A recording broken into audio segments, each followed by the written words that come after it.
I'm trying to keep up. It's not the easiest sometimes, especially when I get these bugs and corruptions that basically breaks everything.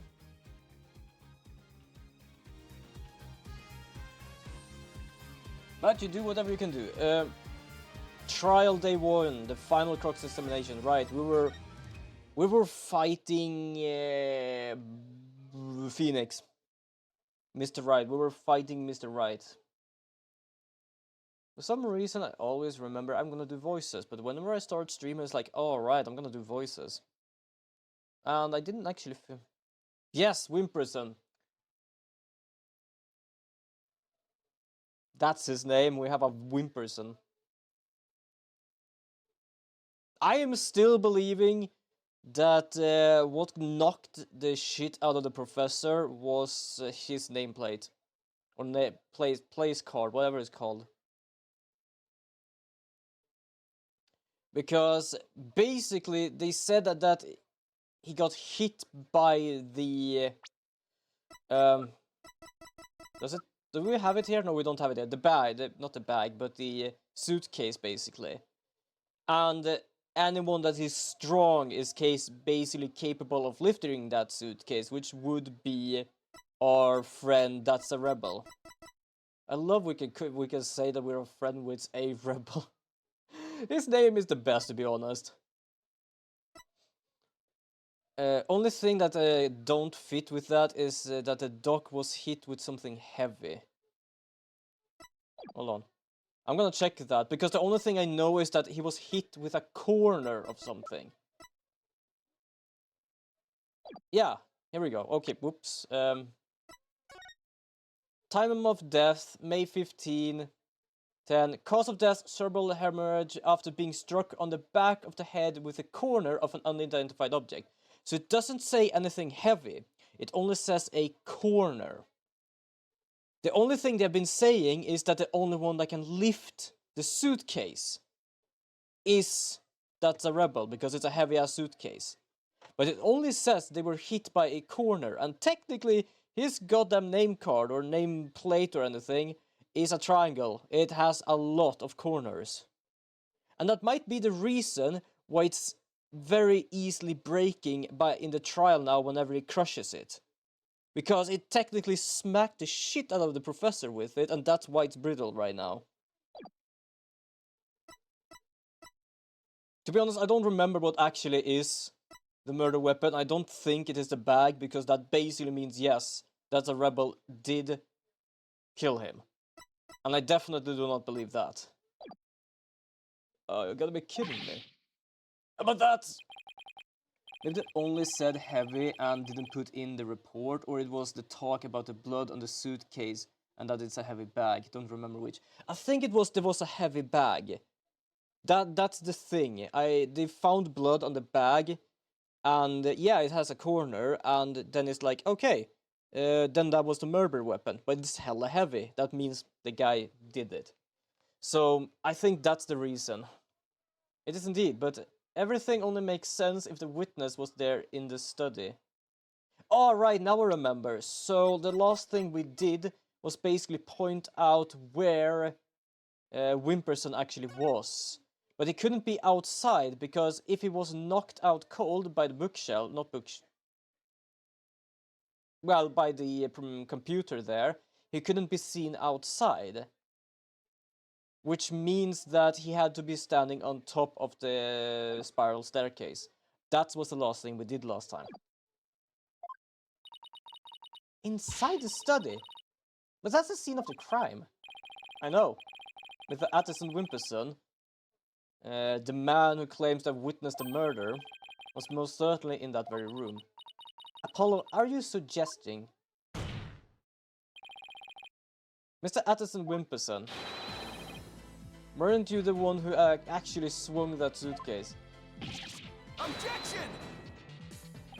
I still don't believe it's the suitcase. Trucy could barely lift it, and I'm pretty certain we tried as well. What you're proposing is ridiculous. I climbed as a small, thin man, whereas Mr. Arbel has the musculature to pull it off. He has a point. I give up trying to lift that thing after one go. That's right. He's the only one who could have lifted such a heavy object. Now, do you understand that? The rebel that's Arab. You can't. It's weird when they say the rebel that's a rebel is the Doctor's killer. You basically just do a double name. As long as the suitcase is the murder weapon, the suspicion falls entirely on that. We'll have to poke a hole in Mr. Wright's argument somehow, Apollo. Oh, I will. With its own technique, no less. If Mr. Atterson Wimperson couldn't have swung the suitcase around, we just have to consider another way he could have used it as a murder weapon instead. And again, he knows how heavy the suitcase is. How? True! Okay, I have a... No, that can't work. I was about to say, what if the professor actually was killed by the coffee bar? Because then, like, just if the suitcase actually was in by the entrance, he could have just pushed it over and he just got hit in the head with it. That's the only way I can think that the suitcase is still the murder weapon. That's the only way. That would also explain the coffee and blood on the book. I'm going to turn this case on its head. Mr. Wright, just like you taught me. Yeah, you talk big, Mr. Justice. What do you have what it takes? Well, this should be interesting. To be honest, I wish I had some popcorn. I'm doubting the suitcase is the murder weapon. Yeah, I really want to doubt that as well, just because of, like, no one can lift it. So the only way I can think it could have been used as a murder weapon is if it was on the second floor and just fell off. Mr. Atherton Wimperson's testimony has been filled with one inaccurate after another inaccuracy. First he stated that Dr. Buff was in front of the bookshelf. Now he claims that the doctor was sitting at his desk.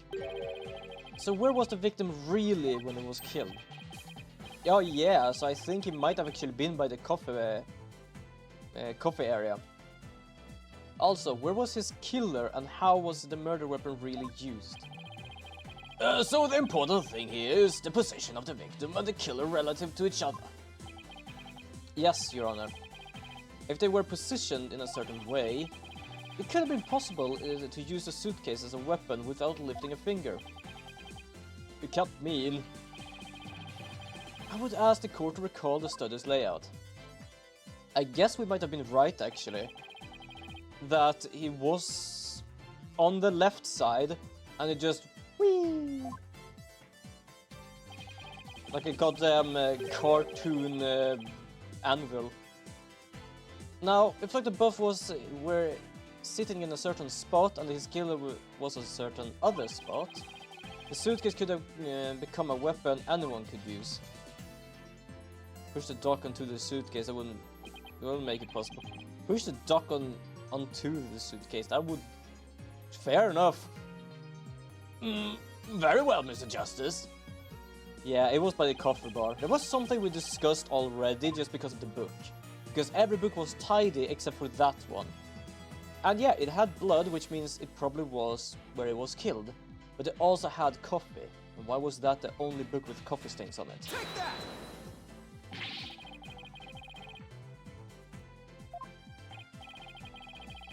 Okay, apparently...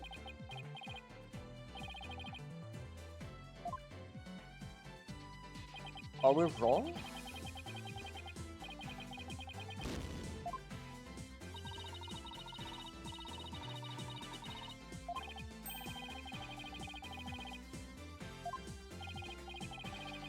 Wait, I'm pretty... Wait, hold on. Where was Dr. Buff? Oh, thank you. For some reason I just read Dr. Buff. God damn it, up here. There? Oh, that's...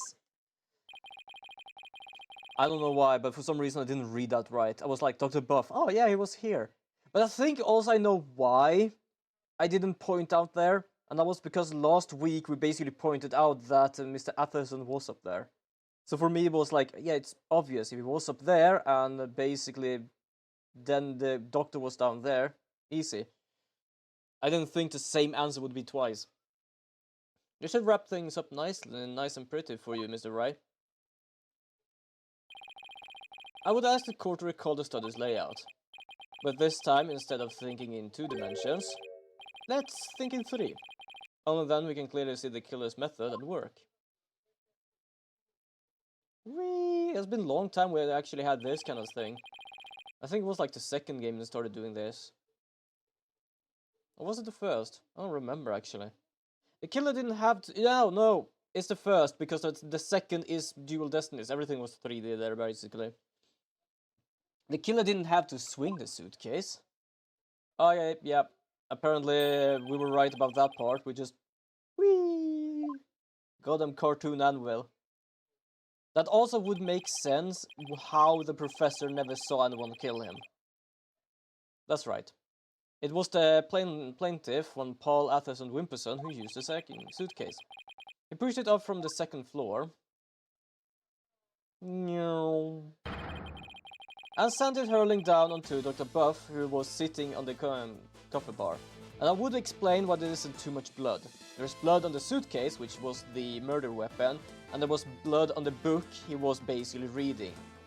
That's why there's no other blood anywhere, because it wasn't really a splat, it was just bleeding.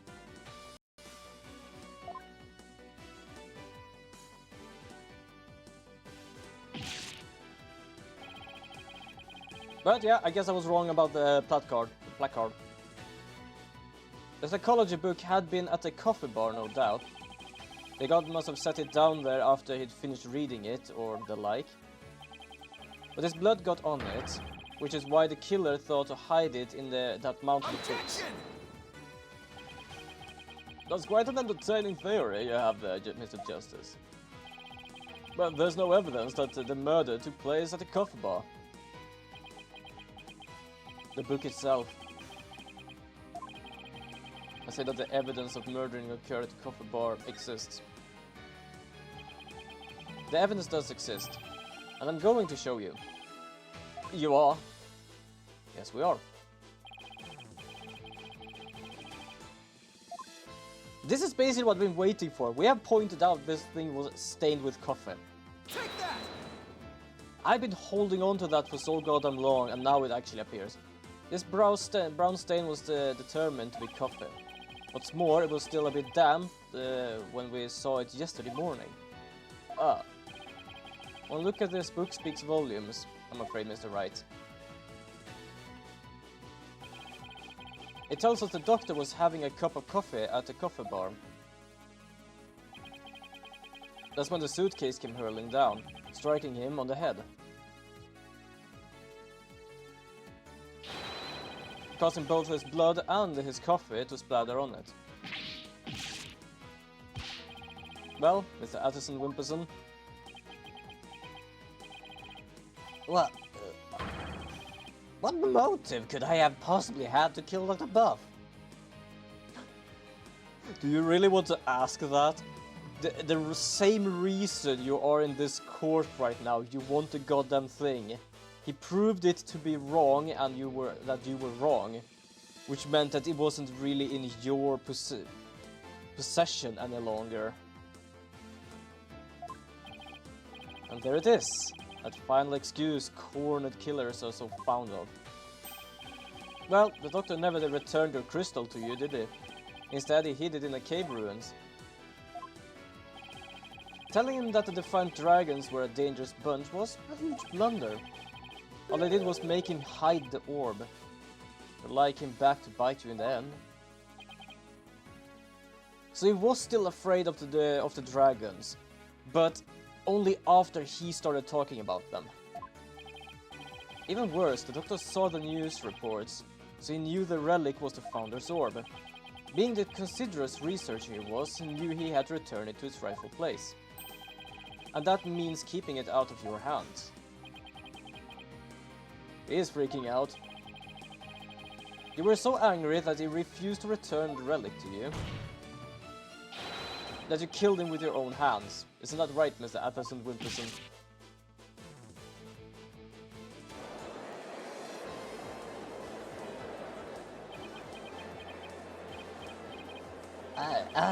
That's... Oh. What do you have now? Apollo. Don't. Please, do not accuse my client of murder. Oh, yeah, we know there's something. Huh? What do you mean, don't accuse him? What would you even say that, Mr. Wright?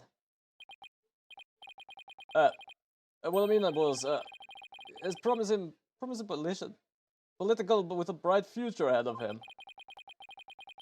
Bright future? I know that he basically has a choke on old Mr. Wright right now, but still, it is in our nation's best interest to avoid burdening him with the taint of scandal. Say what?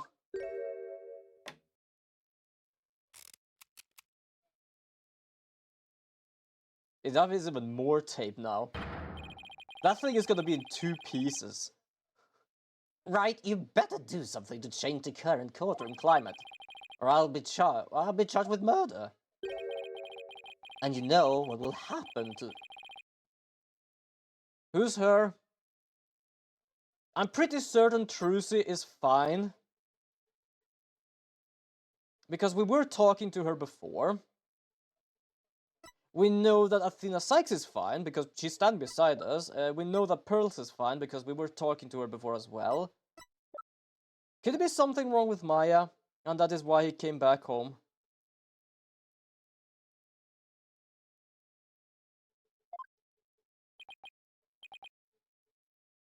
Also, why say that out loud in the middle of a courtroom? That he basically just pointed himself to be careful what you say or something will happen to her.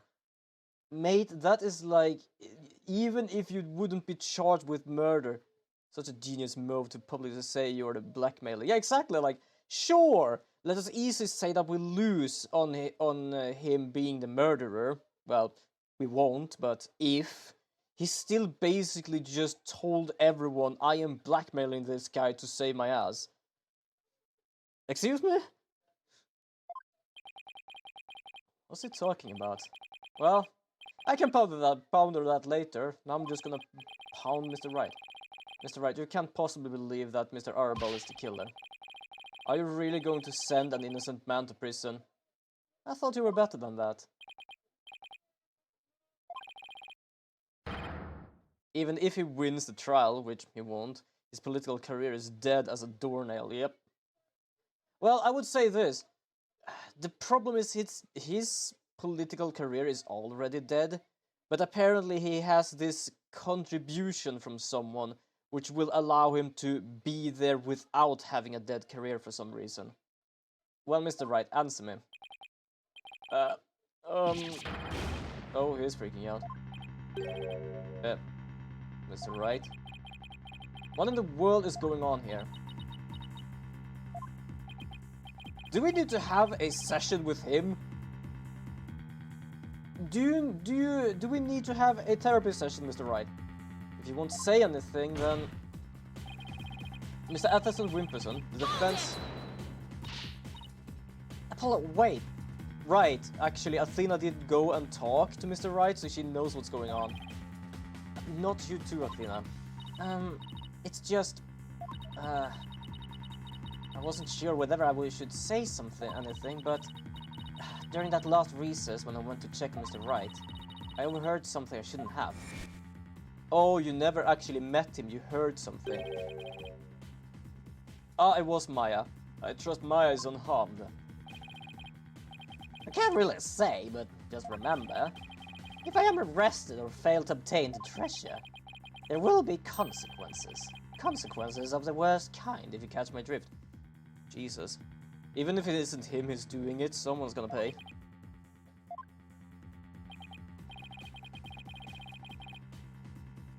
Relax, all you have to do is ensure I get my hands on the relic. I must deliver it to my benefactor at all cost. What do they want with that relic of anyway? It's something to do with an old legend. My patron seeks the great power said to be granted to whoever solves their secret.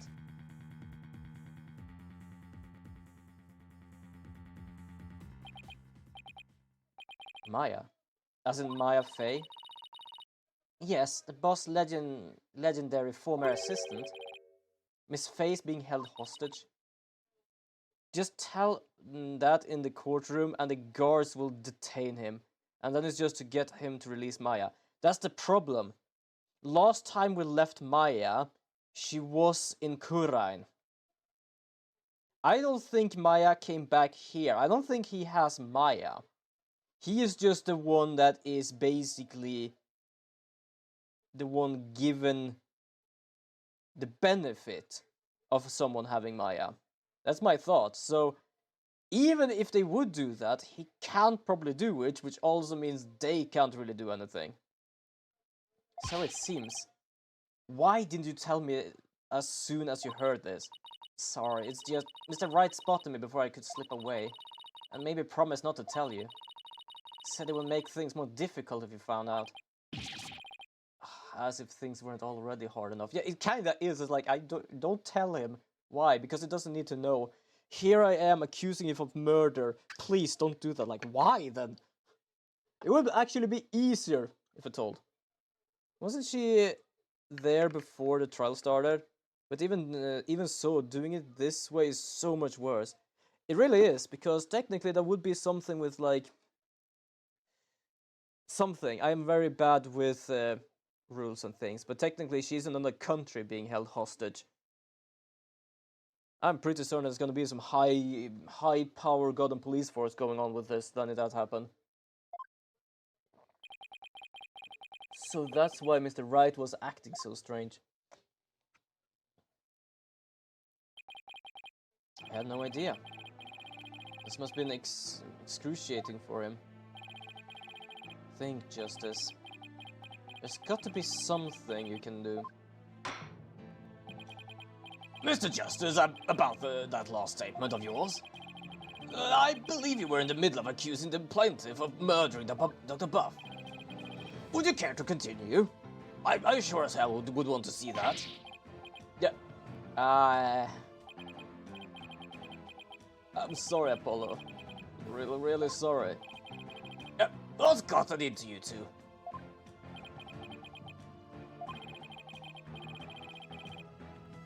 If I accuse the slime bag, I put Miss Faye's life in jeopardy.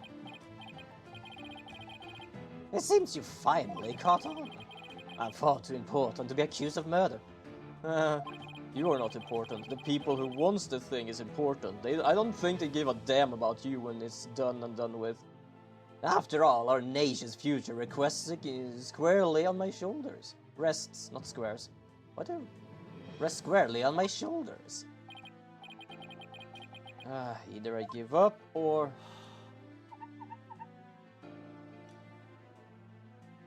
I just realized this is the second time she's kidnapped. She was kidnapped, I believe, in the third game of the first trilogy. He also seems really scared of his grandfather not making him the heir, so pressuring him that his life will be not only over but grinded to dust if it doesn't release Maya would be one way to do it. Absolutely. Once I present the crystal to my patron, my victory is assured. To be honest, I think he already knows. His family doesn't give a shit about him. And that's why he has his patrons. Then one day I'll become president. And the king, what the fuck?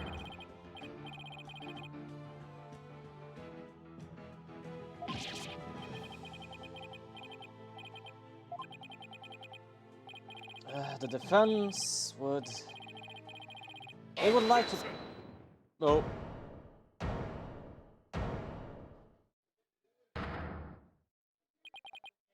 Apollo. Derek? I don't know what's going on here. But a lawyer should never look the way you're doing now. With defeat and resignation written all over your face. Thank you, Derek. Yeah, exactly. I would actually expect him to do his death stare to the guy like, confess, you fucker. A dragon never yields.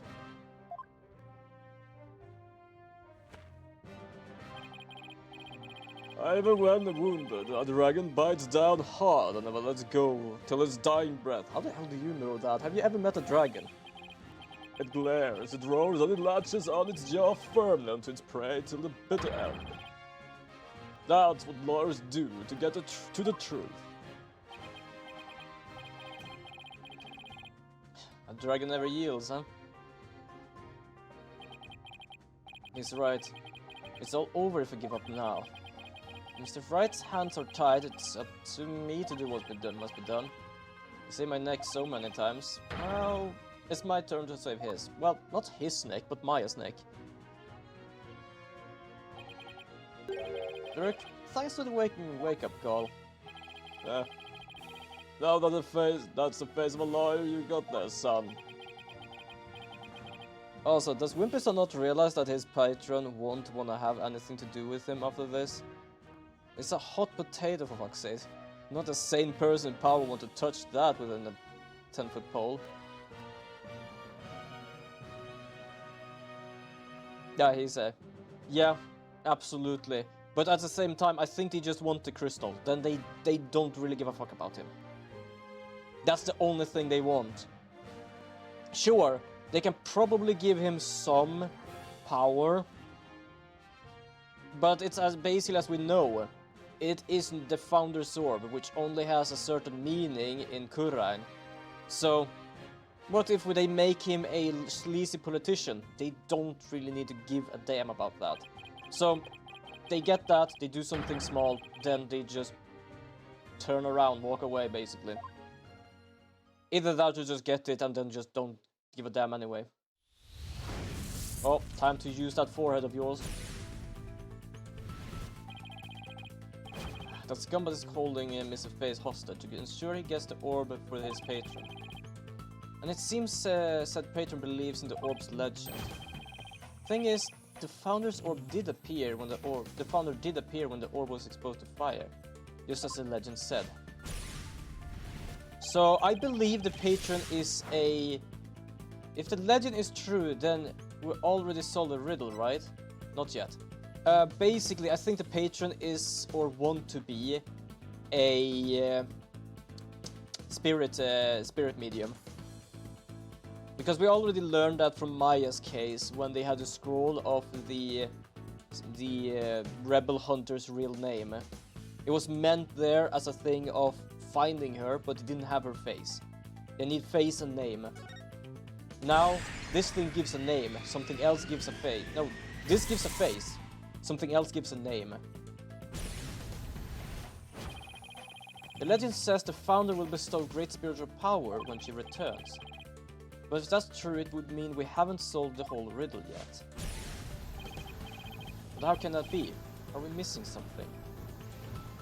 That's what I'm saying. They get it and he's thrown away because he got too many eyes on him. People who are in power and do shady stuff do not want to deal with stuff like that. It invite problems, so the best chance would be to confess and work with the law to reduce his punishment. Absolutely. To be honest, I don't even think they wanted to deal with him at first place. They just needed because of getting this thing. That's all. He was basically just a third party. They don't need him anymore. They technically didn't want him in the beginning. Maybe the part about the Founder returning should be taken literally. But how could it possibly be channeling? There we go. The Founder can return through channeling. I know. There is a way for the dead to return. Spirit channeling. Of course. You have to know what the Founder looks like first. But the orb has revealed her face to us, so... What if it's a sign that we should channel her? Given the facts, in order to solve the riddle and receive the Founder's power, I'd need practice channeling. True, he's literally just a pawn, a stupid easy move pawn, and he wants to be king. Yeah. Like, good lord.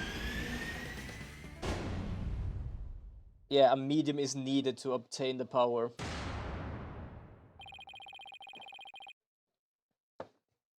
The ability of a medium to channel spirits is the final key to unlocking the orb's secret. That means Mr. Atherson Wimperson's patron will need one too. And once that slimy politician realizes that, he won't be able to lay a finger on Mrs. Faye. Ah, fair enough, actually. If the patron isn't a spirit medium, and they have that... Oh, Blooms, welcome to the stream! I hope you have a good rest. It was absolutely wonderful being at your stream and just chilling. I hope you have a good day. Hold on, we're gonna do this. There we go.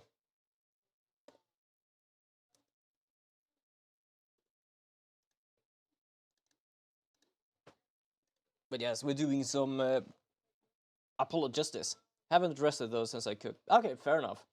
I hope you had a good meal at least then. But yeah, he can't actually touch it either if they are... no problem, like, you're a wonderful bean, of course I'm gonna shout you out. I shout out, well, whenever I remember to shout out beans, I'm definitely shouting out beans. Everything's going to be okay, Mr. Right. So if the patron isn't a spirit medium, they need Maya, so that's okay. If the patron is a spirit medium, we're kinda fucked. I guess it's a bit of a 50-50.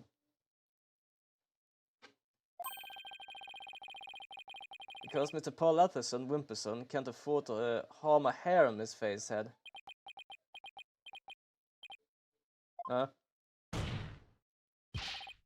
Mr. Atherson Wimperson, it seems you've chosen the wrong person. This is Apollo Justice, or basically the Ace Attorney. Well, I used to say it's a visual novel game, but what I have heard now from a friend, it's more of a puzzle game, where you, most of the time, trying to figure out, by being a attorney, who actually was the real murderer. Technically, you're supposed to save the defendant, but it mostly ends up with us actually finding the real person. Now we're actually fighting our own boss to try and make sure this thing doesn't come in the wrong hands. Actually kind of fun, and especially fun when you do silly voices to each person here. What do you mean? The patron seeks to solve the orb's riddle. Investigation as well? Yes, it does have investigation as well. You walk around, check some stuff, talk to people. Personally, I really enjoy this series. It's one of my favorite series to play. I have both been playing the first trilogy, and this is the second trilogy. I think the first one in the first trilogy is just called Ace Attorney. Or it's called Phoenix Wright Ace Attorney. This one is called Apollo Justice. It's a really fun game, and to be honest, it's really silly sometimes. For example, we have a friend here I love the name of. The story is presented like a visual novel, but the gameplay itself is a 100% puzzle investigation game. Thank you. For some reason, I always call this a visual novel just because of how it's built, but yeah, I was told it's more of a puzzle game. But yeah, there are so many puns sometimes here. For example, our friend here, whose name is That's Arbal, who's a rebel, and yeah, basically his name means that's a rebel. I love his name just because his name basically means that's a rebel, and he's a rebel. Oh, I just loved it the first time I noticed it, and like, oh, you're basically pointing yourself out. Wonderful. Yeah, like not everyone has puns here, but there are so many people that have puns now and then. Army buff. I can't really say she's a pun. The only thing I know that her mother used to be in the Russian military, and apparently they named her Army. Atterson, not really a pun either, but it's called Wimperson, and he is actually wimping a lot. Your patron seeks to solve the orb's riddle. No, it's a pun, because the girl is a army buff. Oh! I don't even know what army buff means. I know army, but not army buff. She might... I don't know if she was really buff. She was very tiny, but she was capable of building this drone, which has a minigun, missiles, and an arm. Yeah, we should be strong. Buff can also mean that you know a lot about something. Fair, actually. And to be honest, that does make sense. Because she never stops talking like it's about military.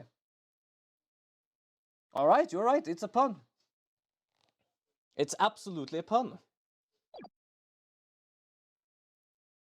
And thereby receiving great spiritual power. However, only Maya Fey can truly give them what they really want. She can. What do you mean, only Maya Fey? Think about it.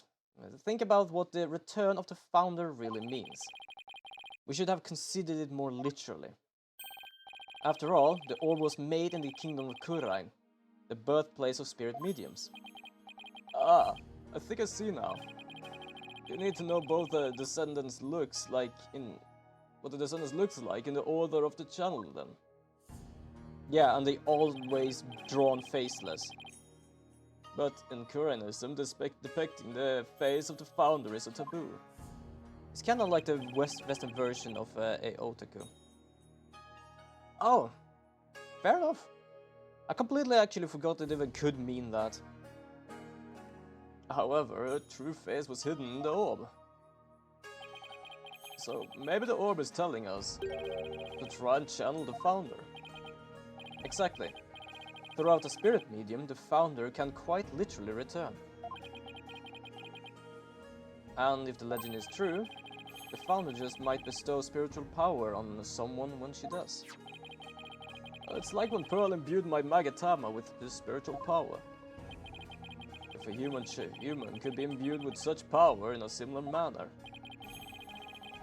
Hold on, my brain went like, how did you sound like again?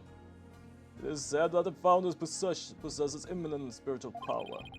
Such a great feat could not necessarily be beyond her. Wait a second. That the legend is true. Apparently the guy who actually wanted the orb to take down the regime just went, oh my god, it's actually true. Do you understand now, Mr. Atherson Wimperson? You're holding hostage the final key to unlocking the orb's secret. And if anything were to happen to her, the riddle will remain unsolved forever. That thing must break really soon. Like, it must be in 2 pieces, like, just a moment. There's always a Pearl Fey. I could simply just ask her to help. Are you talking about asking her to help or just nagging her?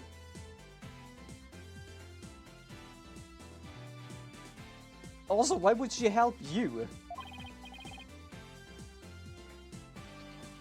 Really dumb. It can be really dumb. If she wants money, I have plenty to offer. She's not the kind of person to be tempted by material gain. And she certainly wouldn't help you if anything were to happen to her cousin. Exactly. Or maybe you'd like to ask the Queen of Kurain to channel the founder for you. He could, but they'd probably get executed for requesting such a thing. To be honest, would probably happen. To be fair, for those who haven't seen, we sometimes play as this guy in Kurain. And there they basically goes that attorneys are demons. If you lose this trial, you will die. Fair enough. It's over.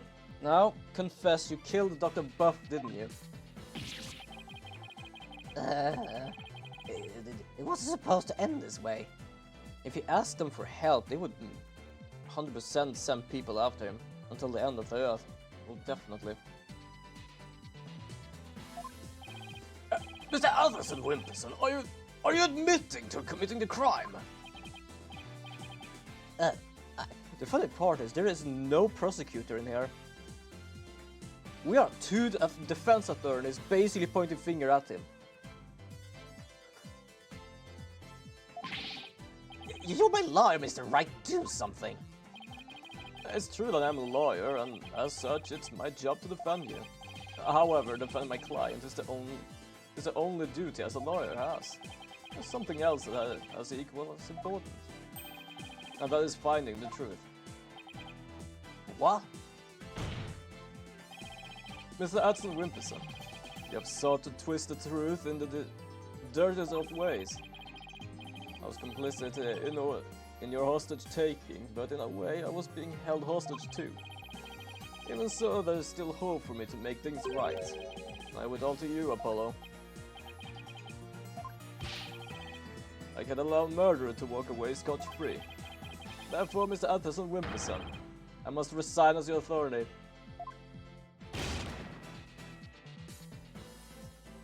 Oh, please, can that thing not break soon? Does this mean I'm under arrest? Apparently it didn't break.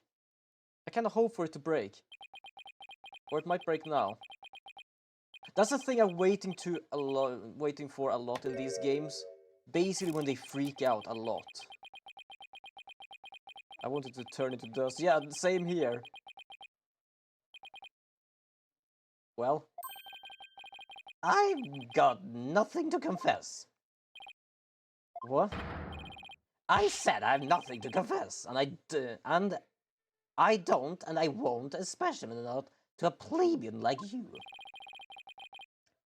This guy doesn't know when to give up. Besides, there's no truth to these allegations. I mean, look at the suitcase. You won't find a single print of mine on it. Is there gonna be a footprint on it? Because first of all, he knows there is no print on it, so there's not gonna be any fingerprints. Did he use his foot on it? All that means is you wiped them off, taking care to only leave Mr. Arabal's. As many great politicians have said before me. No comment. In that case, try switching things around, Apollo. Look at the situation from a different angle.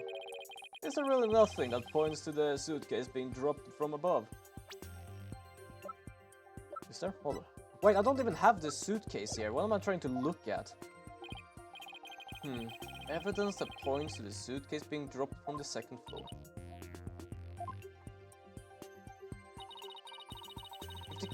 If the killer pushed the suitcase from the second floor hallway over the coffee bar,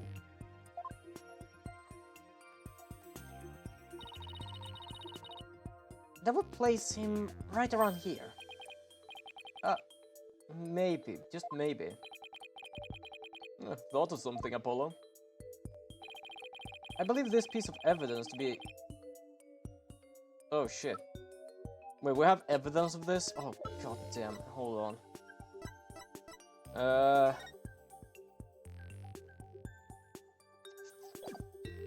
Do we have evidence of this? I didn't even realize we had to actually show evidence. Oh wait, hold on. Yeah, here. Army's statement, she fled to her room when she realized someone had moved her while she'd been unconscious on the second floor. She was standing there. Okay, there we go. Now we use this thing. That appears to be a statement, but how is that related to this case? On the night of the murder, Your Honor, Miss Army Buff physically left her room. That's when she saw the doctor burning the orb and subsequently passed out. Took me a second there to figure that out. Right above the coffee bar. But with her there in her wheelchair, the killer would... Oh my god. Is he gonna have his fingerprints on the wheelchair? Oh god. Alright. Be able to drop the suitcase down on the doctor. Good point. However, according to Sarge, or Army Buff, she woke up just as someone was trying to move her in her wheelchair. Ah. I hope she's still here somewhere. Someone was pushing my wheelchair. What? I was so scared I'd be... Also, for those who doesn't know, I don't often do voices for like flashbacks and stuff. If so, he's way dumber than I gave him credit for. Kinda, yes. For first of all, it's dumb to not think of it. Second of all, she fled the scene as well, so... Not really much he could do at that point. The funny part is he never thought of it. I was so scared I beat a hasty retreat as fast as my wheel shell could have taken me. She must have been in the killer's way and had to be moved. Isn't that right, Mr. Atherson Wimperson? And if the killer had pushed the wheelchair with his bare hands, we may yet find the conclusive evidence we need. You got a brain cell off on a murder. Fair enough. Exactly. Unfortunately for us, that evidence slipped right through the killer's fingers. If only he had been able to hold on to it just a little tighter. But now he is neither able to discard nor alter it. Honestly, that piece of evidence wasn't even supposed to be here in the courtroom today. And yet, it looks like sometimes things do get better. But this wasn't supposed to happen. No? Well, too bad. Because evidence that's sped away from you that night has come back to haunt you right here at this very trial. Your Honor, the defense's final piece of evidence is on this person. Well, not on it, but she's on it. That's... If she actually just still were in her room and were afraid of going out, we would never notice that. On the night of the murder, Sarge passed out, only to come to and find that someone was pushing her wheelchair. That's when she fled back in her room. She didn't physically see a single soul after that. Not until Athena drew her out through that therapy session, that is.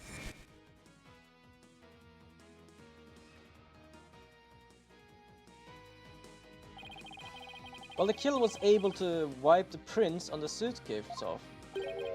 The same can be said for the prints that got away. My fellow Kurainans. Wait, hold on, I'm gonna have to read this without a voice. Kurainians. Kurainians, Jesus. Can you not just say Kurain citizens, not Kurainians? Good lord, that was worse trying to say. Well, Mr. Paul Atherson Wimperson, I love that everyone added his last name after we realized it. Try to explain your way out of this one. The podium is all yours. Oh, now we're breaking him. Oh, this is gonna be wonderful.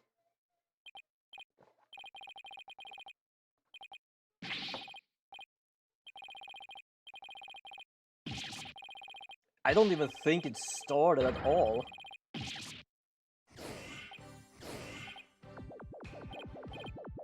Kinda sounds like fellow Koreans, fellow Britannians.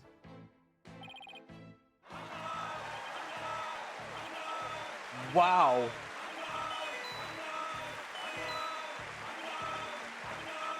Oh, okay. He is living out a fantasy from left and right here.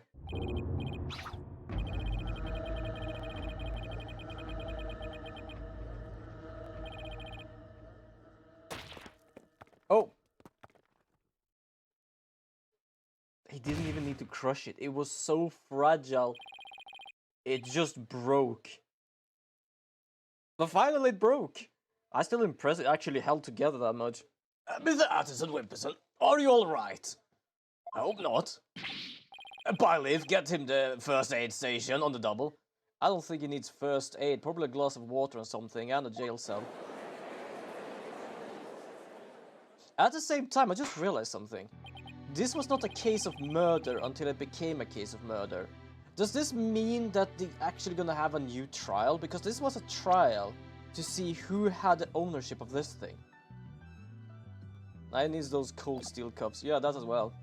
Well, this was yet another unexpected turn of events. In light of everything that has been revealed, it seems the relic is indeed a Founder's Orb. And it seems that Mr. Paul Whipperson can be considered a suspect in Dr. Buff's murder.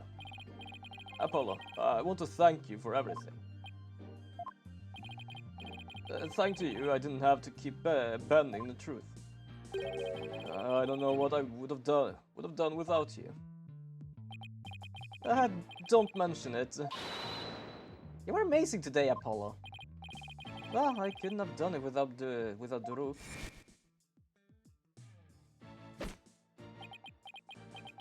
A dragon never yields. Can be considered, bro, Mr. Baldness. Can be considered, yeah, fair enough. It took me a second to read that again. I was like, yeah, that's true. It's not like a consideration. It is basically plain fact.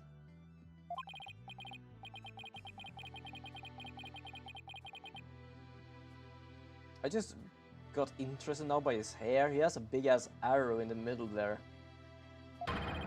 I don't know why I started to look at that right now. Fair enough. Dragon never yields. Every lawyer should take that to heart. As it seems both sides have no further objections. At the very least, would it be the prime suspect? Absolutely. Would Daruk Sadman please take the stand?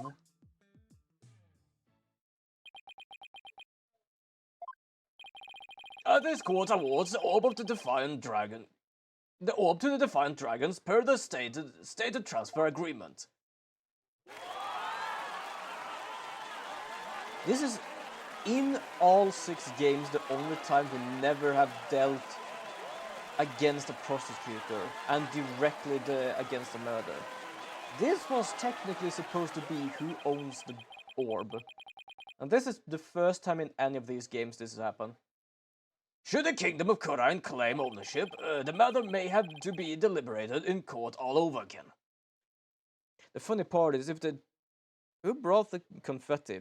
I don't know. I think they have it stored somewhere. Either that or just sweep it up and reuse it all the time. I just hope, or shall I say pray, that I'm not the judge proceeding over that one. He has had enough. Indeed. A trial like that might spark an international incident. Please don't. Still, there are bigger and more momentous things astir in the air. The revolution. Daruk's really serious about this. I can understand why they're serious, because basically the regime had decided behind people's back to bring out a special trained militia. Basically dressed up as a religious rebel hunter. And just hunt people down by their own rules. Yeah, there are probably people right now after learning that is, you know what, I'm not gonna sit on my ass anymore. This court is adjourned. If it wasn't gonna be a revolution before, it's definitely gonna be one now.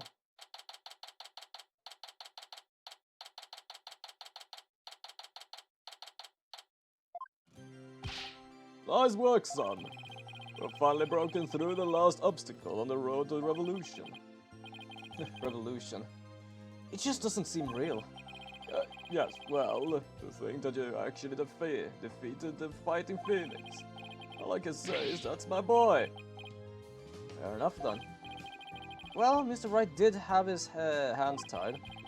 Who knows if he had won if he had been able to fight me head on. I see it more like you saved Mr. Wright.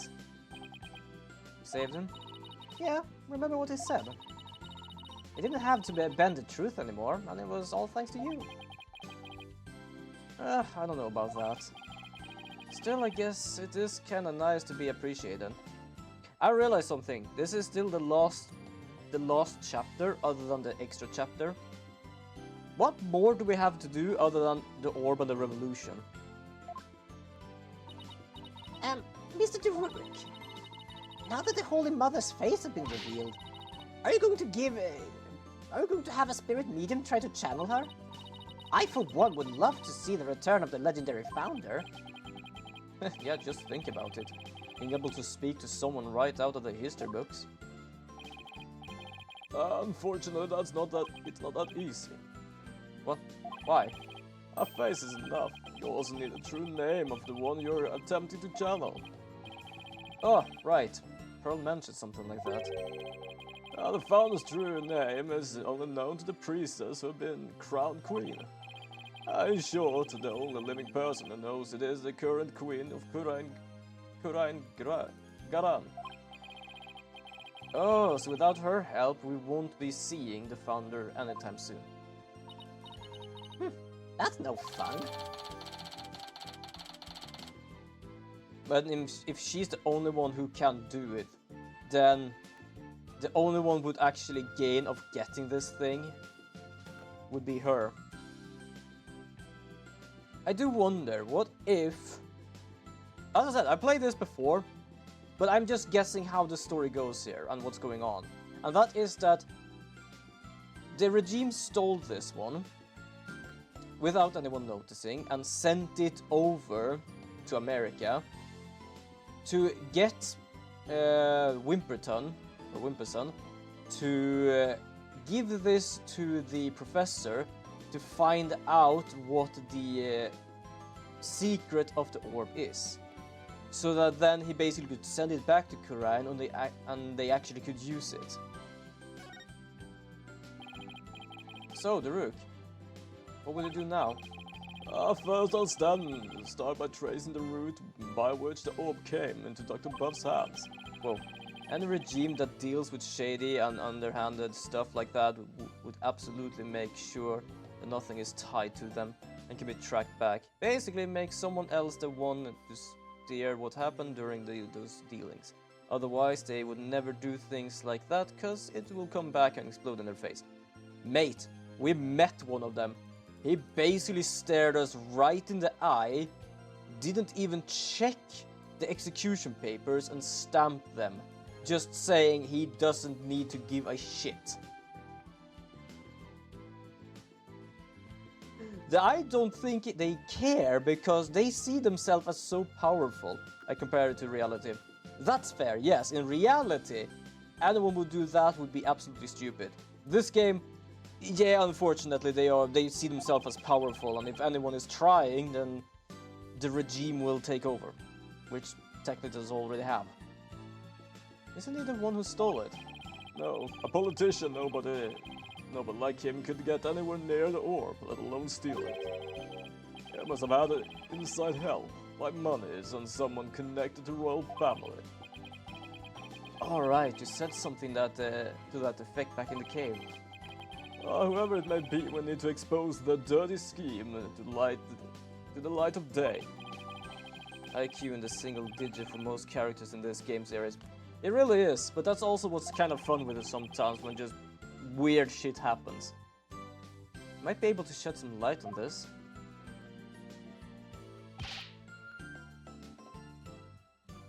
Private Justice. Oh, it's a robot. Hold on. I have the robot. Or not the robot, but the voice changer. That was fine work you did at the trial today. You did your sergeant proud. I got you, Sarge. It took real courage to leave your room like that. It's all thanks to you and your corpse woman Sykes. She's just flying around with it. With my siege defense over, I can finally sally forth. But the battle's only just begun. One for me and me alone to fight. Actually, who's gonna... I said, like, I'm glad she feels like she is headstrong right now. Because, yeah, about a half a year ago, she lost her mother in an arson. And now she lost her father in murder. Well, technically both would probably be murder because someone died from it, but... What would happen to her now? To lose your mother and then your father. What a terrible thing to endure.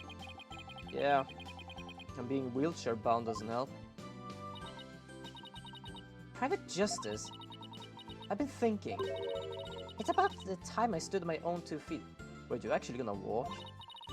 After all, I no longer have Papa to cuddle me. I'm afraid I don't follow. Is it that she just believed she couldn't stand or something? I know it can actually exist that some people just can't do it because like it wasn't a fire, no accident, so it would be murder on both counts. Yeah, like it wasn't an accident, but it wasn't like it was supposed to kill them. It was arson, which more or less means someone could die, but they just want to see something burn. So yes, because someone did die, it is murder, but the murder came from arson. So manslaughter. I guess so, yeah. This is one small step for man, and one giant leap for me. Hold my drone for me, would you, Private Justice? Yes, sir. What is she up to? She is about to stand up.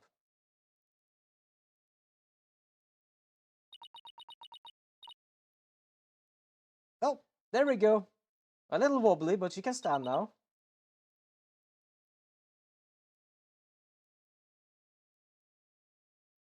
Oh, she looks so happy. She's standing. What's this? Sarge, you mean your legs, they're... The doctor told me I was ready to walk again months ago. But if I admit I could walk, he knew I'd had to leave the house. So I faked it.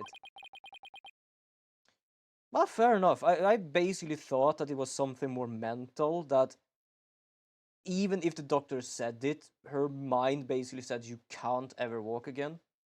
But yeah, apparently she just faked it. Makes sense. I keep pretending I couldn't walk, but I know Papa is watching over me now, and I hate to disappoint him. So from this day forth, I'm going to march forward on my own 2 feet. What a brave kid, trying to move forward like this. I mean, so hard this soon after her father's death. To be honest, like, I absolutely understand. In her defense, mental block can make it so you can't even physically can do something, and her mental state was kind of bad. True. So that is basically what I thought was happening, but she did say she faked it. So perhaps it actually just was fake. Don't you ever stop. You just keep on walking, comrade. Stay brave, because there will be days when you'll want to stop. But I have faith in you and that you find a way to muster the strength to push through them. Yeah, you can do it. Hey, Daddy's back! Welcome! We're having a bit of a you can stand party. But I am still want to know what's actually gonna... I don't think we ever gonna know what's gonna happen to her. But I want to know what happened to her just because she lost her mother, she lost her father. What's happening now? I'm pretty certain she's just 12, like, someone needs to take care of her. And I don't know who that would be. Mr. Right? What's that look on his face for? Oh, Apollo. Is everything alright with Miss Faye? She's safe for now. Well then, we better go and save her quick. Where is she anyway? Ryan, I'm afraid I have some bad news. Even if she knows she faked it, it's still her mind that is in control. So if somebody took away her wheelchair before she was ready, it would not surprise me if she wouldn't be able to walk no matter how much she tried. Fair enough, actually. She is still in Kurain. Maya's not here in the States. She's still in Kurain. And she's still being held hostage by the mastermind behind this whole thing. Mastermind. That's right. Paul Atherton Wimperson was nothing more than a pawn, Which we have said many times already. Maya's true abductor is in the Kingdom of Kurain. What? I don't understand, Mr. Wright. What in the world is going on over there?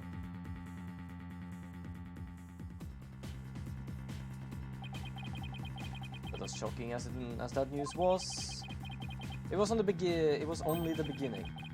The beginning of something big. Big enough to shake Kurain to its very core. Revolution. I was being swept up in a mighty wave that nothing could stop. Of course, at the time I had no idea what the days ahead had in store for us. Jesus, me and reading sometimes doesn't go together, does it? And we are gonna continue. I'm having a lot of fun with this.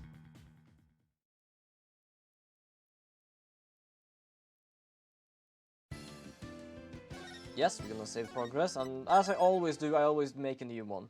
Doesn't matter if it's full or not. Yes, we want to continue. I'm not gonna take a break. Also, you're only streamed for 1.5 hours, yes. And that is why I'm not stopping.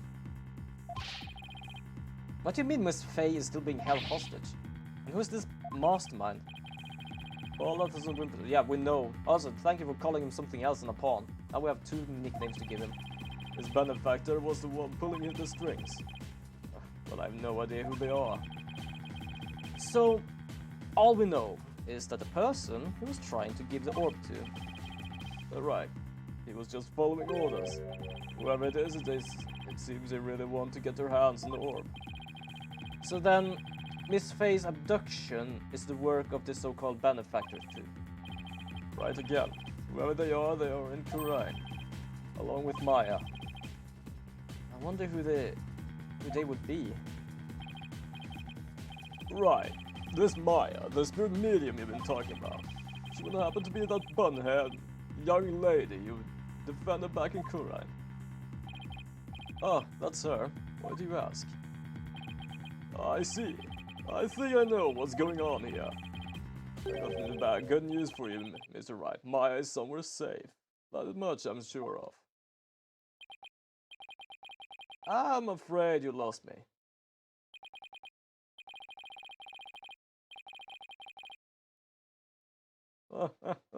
So that's who the little snot's patron is. It's all starting to make sense. Ah, fool had no idea I'm here in the States with you all. Daruk, you mind filling us in, please? Mr. Wright, your phone. Oh, no caller ID. I wonder who's calling.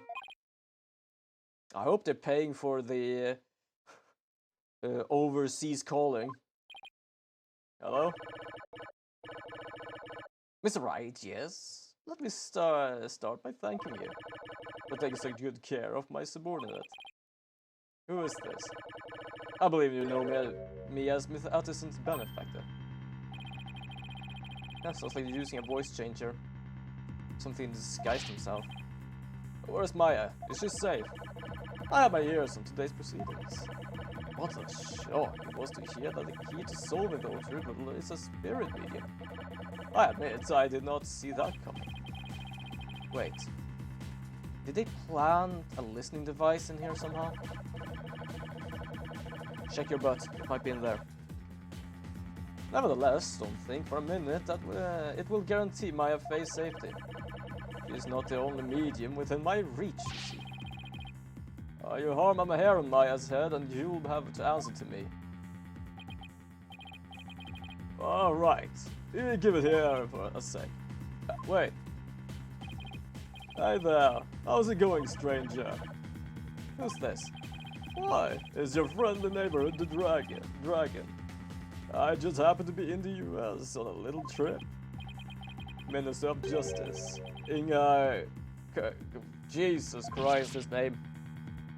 Yeah, the Justice Minister. Basically the one that introduced the law that if anyone is trying to defend the unholy people would also be killed. Which makes it so much easier for him to just say, yeah, they're guilty. What? I was kidnapper. Is Kuren's Minister of Justice. This fella. To be honest, he ever since the start has been screaming, I'm evil. Basically, we defended a kid, and well, everyone was like, oh yeah, well, good job. Well, they weren't really too happy, but they were happy in a sense. And this guy basically went, don't fucking do it again.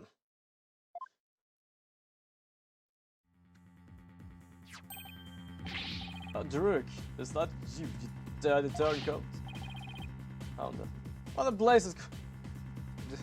I do love is like... Wait, you actually know it's me? Excuse me? Oh, you know, just popped over to the States for a little R&R. But enough about me, yeah. That was a poor excuse for a bluff you pulled just now. You both know your threats are empty as your head. You can lay a hand on my affair, and I do mean that literally. Also, I still have the voice changer on, so I'm not gonna do his voice yet. You can kiss your chance of getting the orb goodbye.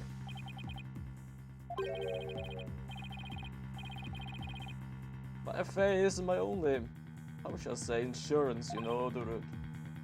What? I got someone dear to you right in the palm of my hands. Now that one, well, you can imagine what kinds of things I could do, right? To put it simply, his son. Well, his real son. He looks like the exact depiction of a villain. The back slick, the mustache, the cape, the smug look. He's been taking lessons one-on-one how to look like a villain. Definitely. Oh, glad you're seeing things my way. Meet me at Amara's tomb tomorrow. 3 PM sharp. You better come alone. Got it. If all goes well, the orb is all you need to get. If everything goes well, the orb is all you need to get Maya Faye back. Daruk, what's going on? Oh, you heard him. I have to go back to Koran at once. What? Why? No time to explain. But are you even going to make it? What if there are no seats left in the next flight? Plus, you're once a man. They're not going to let you get on a plane. Let me guess. The one who actually flies them is Arbal. Oh, no. Oh, hi. Chief Prosecutor, and that was... I knew they had seen him around, but I didn't expect him to be here now. What are you doing here? I completely forgot what voice he had. I haven't done his voice in a long while. Oh, taking care of the hostage situation. Oh, now that you mention it, Pearl did say she saw you around in the Kuran village. I had him look into a few things while I was on my way back from Kuran, including Maya's situation, of course. Oh, I was astonished to hear she was still in Kuran area. But it explained why I found no connection between her and Mr. Officer. Sorry to interrupt, but going back to the plane situation. I have taken the liberty of chartering one for us. It's all ready to take off any time. And I will do what is necessary to hide the fact that Daruk Satman is on board. Wow. Must be nice to be chief prosecutor. Why is it that they always have the power and we are basically just somewhat famous? At least one of us. Right, we have no time to lose. We must head to Kuran at once. Right. I'm going too. After all, you're bound to need my help. No fair, what I go too? This is a vacation, Trucy. So I'll need you to hold down the fort. But Daddy! Guess I should also only bring what's necessary. Sorry, Trucy, but would you mind holding on to this stuff for me? Wait, what is the unnecessary evidence? Do I even have anything left? Other than the Founder's Orb? Oh, well, I have the photo of his real father. Fine, but you better bring me back something besides just more evidence. Excellent. Now let's make haste. To Kuran. Also, please don't forget about Arabal. And that's how our sudden trip to the King of Kuran began. I never imagined I'd return to the country of my youth under such circumstances. Though...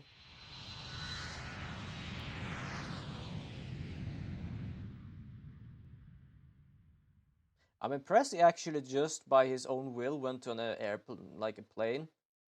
Even though he has the worst case of height fright. Arabal. I hope they didn't forget about Arabal. That was a long flight. It's already 2:30 in the afternoon. Talk about cutting it close. King of Kurain. This is no time to reminisce, but I gotta say, this place sure brings back memories. I would say the only one. It was a joke. That they respond with Arhu. Oh, right. Everyone just forgot about him. Oh, that would be something, wouldn't it? To be honest, I don't even know where he is right now. Hopefully it was on the plane.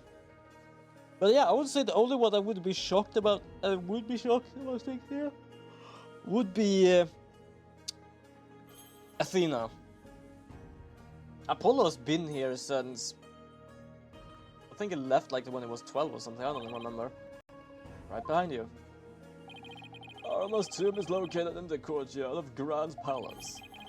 We should just have enough time to get there. Then let's sprint there. You gonna keep up, Apollo? Sure, no sweat. I'm pretty certain her way of doing daily training is actually like a sprint each day, so I'm pretty certain no one can keep up with her. I'll contact the royal family and the local police and inform them of our arrival. You think that will help? They are corrupted as hell. Well, perhaps not corrupted, but I would not trust them at all to be the police or anything. Like, sure, the Bylifs perhaps like I have a little gun at their side if it's necessary. These guys have basically have AK-47s.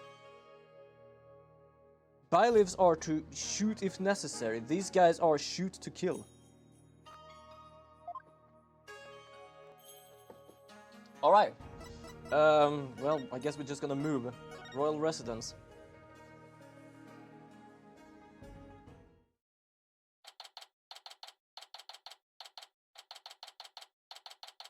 Garan's palace. Royal residence. Yep, I was right. He barely could keep up. I wasn't made for all the running and climbing. And near drowning I've done this week. It's 2:45 with 5 minutes left. I see that cylindrical building in the rising in the distance. That's Amara's tomb. Amara? Wasn't that the previous queen? The one who was assassinated? Yes, and I'm the one they pinned it on. It'll take a few minutes to get to the tomb from here. So, you have returned, Bobbed Head. I kinda knew it was her just because of Barbed Head. I've seen her before on the news. If I remember correctly, this is the Crown Princess Raifa Padma Kurain.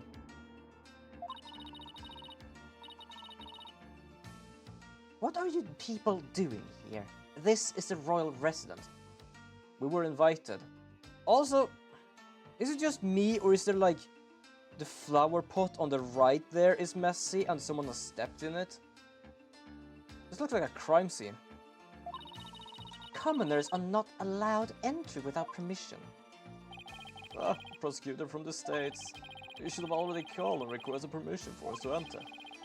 As to why we're here, your benevolence, have you seen the Minister Inga? If you seek my father, I just saw him heading towards Amara's tomb. Was he with anyone? You know, like someone shady looking underling or something? No, he was alone. Why do you ask? Because there's no idea about Miss Faye's abduction. You hear that? I think we have company. I don't like the sound of that company. Okay, I have less problem with the company. I thought they were the Milita with the AK-47s. They have swords. Bow down before her glory. They're gonna be twins.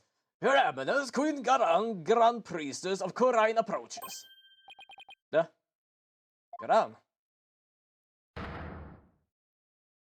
I'm just imagining her reaction when she learns what her father has done. Oh, it's... To be honest, even she looks evil. She looks like Disney villain evil. Queen Garan. Like, sure, doesn't she? Gods. Surround Amara's tomb at once. Yes, Your Eminence. Urdi Hara Garan! But wait, what's going on here? Hell no! Wait, don't... No, I don't think the princess. The princess is here with us, the priestess. Don't tell me it's gonna be something weird and Maya is in there. And basically it is, oh, I'm just gonna do some foolishness here and basically pin this on her. God damn it. What's she doing? Is he going to help us? Excuse me, but excellent. So, our bobhead lawyer returns. May we presume you're here for Maya Fey, the spirit medium who has been abducted? Yes, you may. Sugaran, she does... Yeah, she does look shady, doesn't she? Allow us to apologize for the criminal actions of her husband. No need to apologize for him. Nah, this is too much. I am pretty certain he is the he's the justice minister. I'm pretty certain she is pulling the strings. They have Maya to be able to pull the strings with Mr. Right, but if she actually had the orb, she would be able to get the power. I'm pretty certain it's her. But she does look like either a villain or red herring. Nah, I think she's weird. Honestly, India, abducting a guest in our country. How could you? Father, abducted someone? Your Eminence, what about those soldiers over there? They are the Garan Royal Guards. Soldiers who serve the crown and no other. Royal Guards? They are an elite force selected from only the most loyal and outstanding of our subjects. So I'm guessing the other guy was one as well? The rebel hunter? Eh? And why have you ordered them to surround the tomb? The police will not come if it's my husband who is committing the crime. Fair enough. We shall have to storm the tomb and take Minister Inya into custody ourselves. What? You mean... Garan, no. This hostage is in there. Duruk, how dare you set foot in the palace? Have you come to turn yourself in? Listen, we need to call a truce for now. I am pretty certain they lured him in here as well. Grand Royal Guards, seize this traitor of the crown. As you wish, Your Eminence. I'm pretty certain they're like quintuplets or whatever they are. Resist and you'll die. Well, wait. Well, someone says hold it. Oh, he says hold it and his death stare. Slow down there, Garan. I'm here to conduct a hostage exchange. But if you wish to take me here now, my Faye is as good as dead. A hostage exchange? And why would he choose to do such a thing with you? We can talk about that later. Right now, I need to get in there before it is too late. If I can resolve this in 20 minutes, you can storm the place. Oh, if I can't resolve this in 20 minutes, you can storm the palace. Or storm the place. Now then, if you excuse me. She didn't even flinch. Duruk, wait. Gods, allow the insurgents Duruk Shadman to pass. Bardhead, you have some explaining to do. Yep, I work with the rebels. Surprise! Right, well, while we're waiting here, Apollo, why don't you explain the situation? Me? I have not been in this country, like, this guy's not been in the country for, like, ages. You were here just, I don't know, a week ago. What? Me? Leave nothing out, Hornhead, or I'll dehorn you where you stand. Hornhead? She doesn't wait any time coming up with nicknames. As was with the attitude. Her father's the one who has abducted Miss Fay. Well, she's basically a teenager. She's a brat. Do you need to know anything more? Alright, I guess we're gonna have to talk. Do my ears deceive me, or did I hear talk of my father abducting someone? You're right. He abducted Maya Fay and... Insolent fool! Well, pardon my rudeness? A gentle soul such as my father... gentle, huh? Jesus. As my father could not possibly have committed such a crime. Gentle? You think he's gentle? I'm afraid it's true, your benevolence. He's holed up in that tomb as we speak. Really, I find it difficult to believe. Why would he do such a thing? Power? Hubris? To be honest, I'm pretty certain you can pick from a list of different words for it. Your benevolence, you saw your father heading towards the tomb. I did. I was over at the veranda, deep in thought, when I saw him hurrying towards the tomb. I'd say about 10 minutes ago. Why was he rushing? Maybe I was worried he'd be late. Why would he worry about he being late? He set the time. Did you see anyone else head into the tomb? I saw no one else after he entered. So Minister Inga and Miss Fay are the only ones in there besides Drug. Nah, she said only the father. So Miss Fay might not even be in there. Who knows, but I wouldn't be surprised if you had minions or two with him. Drug, I sure hope he's alright. It's only been 5 minutes. It's only been 5 minutes? Ah, it feels like an eternity. Patience, Apollo, patience.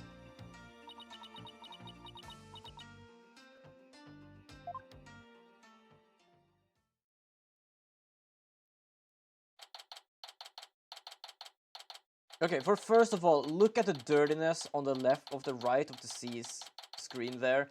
I am pretty certain there is like something going on there. She calls everyone blank kid. How about we call her handlebar head? Personally, I would only call her that if she was older. I would only do that at that moment. There's way too much already named that would be a good fitting thing. Hold on, what sort of hair does she have? I'm gonna see if I don't know. I have no name. I can only see rings, but that wouldn't really suffice, to be honest. What's taking the rook so long? The appointed time has come. Our royal guard shall now storm in. Can you just wait a little longer? No, we cannot. How about pretzel head then? Yes, I would actually agree to that. I was thinking of something similar, but mostly I didn't think of that because her hair, like her little rings, didn't fit together with each other.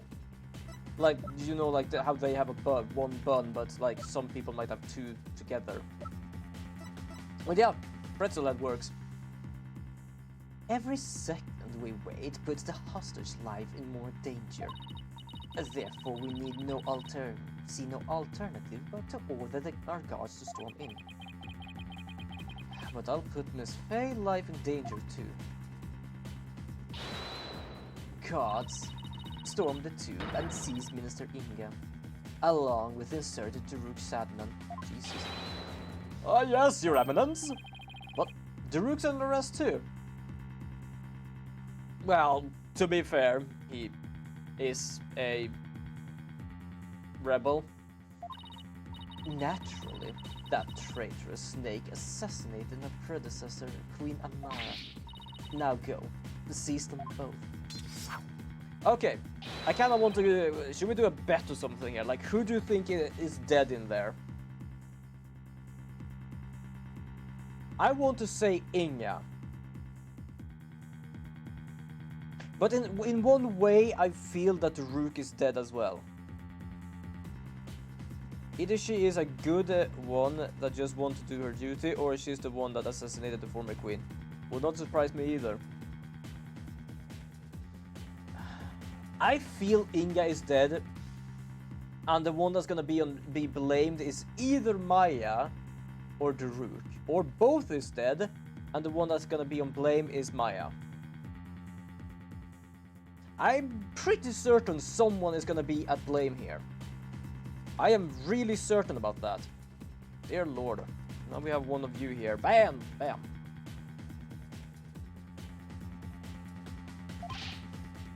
Follow me, man! For have eminence, or... I don't even know, try to say that. Damn, I could hear the door from all the way over here. Hope no one gets hurt. Well, someone is gonna get hurt. I am so certain about that. We are the Royal Guards, the specialized force. We see a dead body. We scream like a little girl. What the? Why are they running back out? What's the meaning of this? I feel Inge is dead and Daruk is unconscious. Something terrible has happened. Daruk, the minister, is dead. He's dead. Who? You said he. Yeah, like, you say Daruk, you say the minister, and he's dead. If you say they are dead, fine, but who of them? Apollo, quick. Right behind you. No one no one enters without... Oh, for fuck's sake. I just love it, like, I'm the queen, no one enters. Which also would be a good way to get rid of evidence and stuff. But yeah, we didn't give a shit.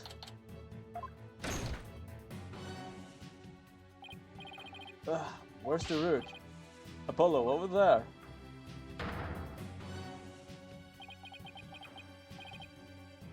Alright. Inga is dead. Daruk is not unconscious. He definitely looked like he wanted to stab someone.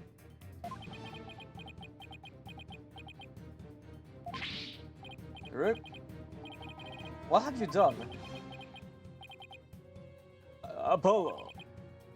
Look. Yeah, well, 50% correct at least, yep. So, it is Minister Inge who has fallen. Grant, seize this murderous man at once. Ah, yes, your eminence. Surrender now or perish, rebel scum. No, wait. Oh.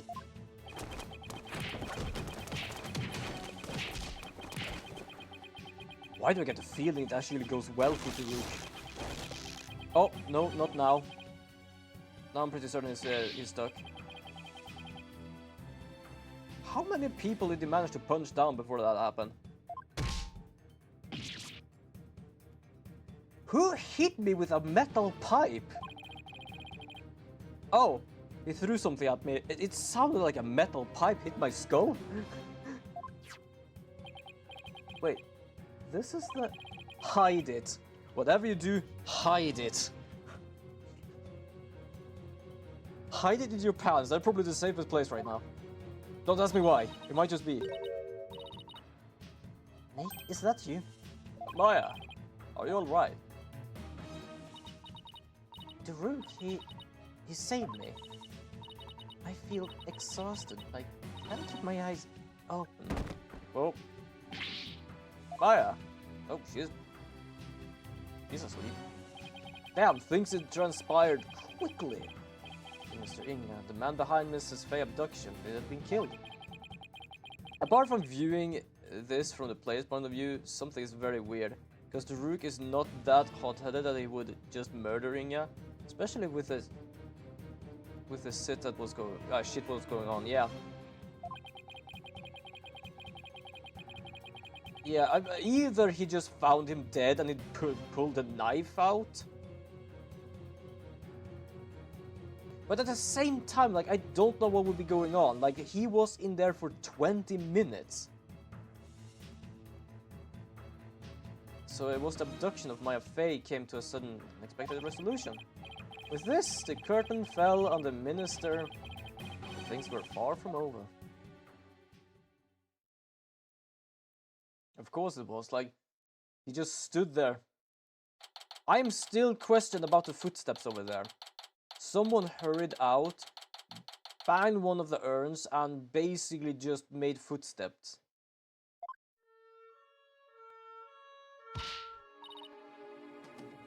Apollo, what happened? I can't say for sure, but from what I can tell, it seems Daruk has killed Mr. Inga. What?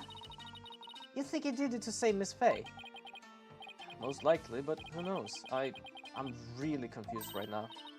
My father, this cannot be. I must see for myself. Do you really want to see that? Yeah, but nevertheless, we can't allow you to pass. Fools, stand aside. I don't think they would let anyone in. The funny part is, she sounds like she's basically sad, but her face shows the worst anger ever here. It could also be that Inga was being controlled somehow, perhaps the queen, and Daruk was protecting himself from Maya. Yeah, but I'm still very questioned about the 20 minutes passing.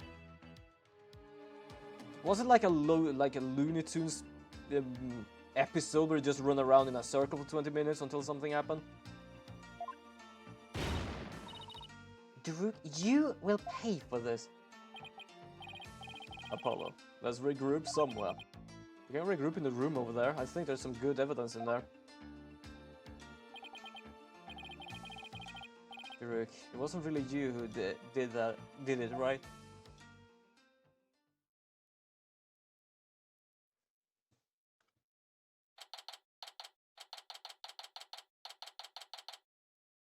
Temple. I love the name just Temple. It's the temple of all temples. Are you okay, Apollo? Yeah. Edge was speaking with the local police, so let's sit tight until he returns. Okay. True. Also, the time is very sus. 20 minutes just as they entered, they found Daruk standing over his body. Yeah, it is really strange that the timing was so precise on that. I know you must be in a state of shock right now, but I need you to stay with us, Apollo. It could be that they managed to get some, like, I don't know, sleeping gas or something, or sleeping drug. Because Maya barely could stay awake, and I'm pretty certain she was already drugged or something. And Daruk might have just awoken with the knife in his hand and was like, huh, there is a body before me. That would also be very, very weird with how the timing was. I know you must be in a state of shock right now, Apollo, but I need you to stay with us. It's right. I can't go to pieces now. Thanks, Mr. Wright. I'll be fine.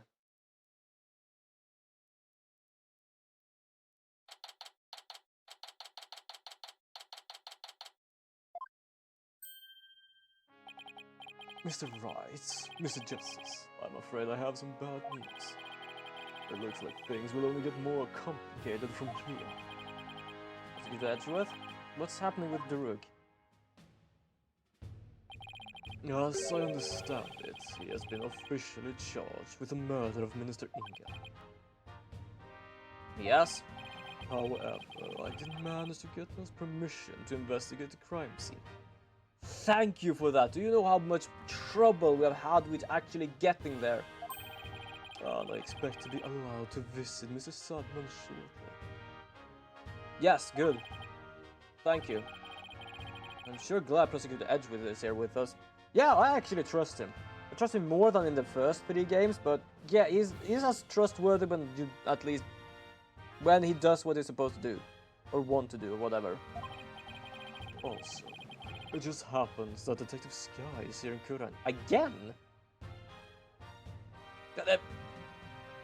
She must be getting like flight points or something, like there's no tomorrow. We basically met her in the village of Kurain. And now she's back here? So I've asked her to assist us with our investigation. What? What's she's doing here? Good note, she might actually date the other guy. It seems Prosecutor Sadman has grown quite fond of her. He's been ferrying her all over the place. A few days there. How does she is capable of doing that? They almost become a team of sorts. Despite what Aetha says, it seems he thinks highly of Emma's skills. That, or he might start dating her. So what now, Apollo? I think I'll go pay Daruk a visit at the detention center. I want to go and check on Maya at the hospital. What about you, Athena? Well, if there's footwork to be done, I'd better stick with Apollo and give him a hand. Very well. But then I should accompany right. Okay, we go separate ways for now. Alright, if anything comes up, you have my cell number. Do you know a way around here, Apollo? It's been over 10 years since I left, but I'll try not to get hopelessly lost. Who knows, I might just find the wrong airport. And yes, for those who didn't know, that was actually what Athena did. Yeah, but you can basically see the butt of the gun he has. Got them AK. Jesus. Also, I do love the bell they have here. Big ass thing. Apollo, here to see your old man, are you? Daruk, are they done interrogating you? Nope, the fun hasn't even started. I imagine they'll really rake me over the coals, though.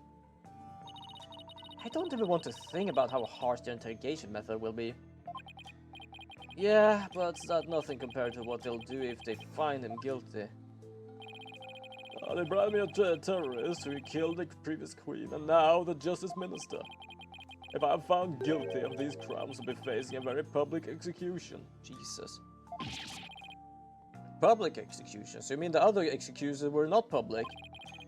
This is worse than I thought. Oh, come on, son. Turn that frown upside down. You'll jinx us.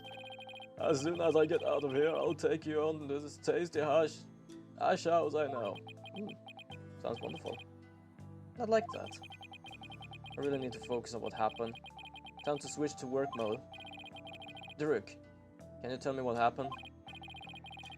Oh, there was also something I want you to look at. Do you want to look at this again? I see you got it safely out of the tomb. Why did you throw it at me like that? I want you to live carefully, son. The world must not fall in Gurran's hands. Not ever. I thought Minister Inga was the one who was after it. He was the one who lent it to Professor Buff to study, after all. So you haven't exposed his crime. So haven't you exposed his crime now? I have, but there's more connected to this relic than meets the eye. Much more. Whatever it is, I can't help feeling that it could turn this entire kingdom upside down. Personally, I would say that's a good thing, because I already feel like this kingdom is upside down, and that would be the right way up then. You said something like that before. Looks like Daruk's intuition is at it again. Gurran will do anything to retrieve this. Guard it well, son. At least until tomorrow's trial. Alright, good. So let's talk about the incident. Daruk, what happened in there? You didn't really kill Minister Inga, did you? Well, the thing is, I really don't know. One is public and the other one is public. The two one is made up as a spectacle and used as demonstration to what happens to traitors. Fair enough, actually. I remember seeing the mural of the founder right as I entered the tomb. I got it all dizzy immediately after that. Then the next thing I knew, I stand there with a bloody knife in my hand. I think you might be right about him being controlled. Because if he actually just managed to pass out and then just standing there with a knife, that doesn't really make sense. And covered in Inga's blood. So you don't remember meeting with him? No, the last thing I remember after entering the tomb is feeling really dizzy. There's no way you can explain what happened if you can't remember anything. Yeah. I suppose there's no getting out of this one. But we can't give up now.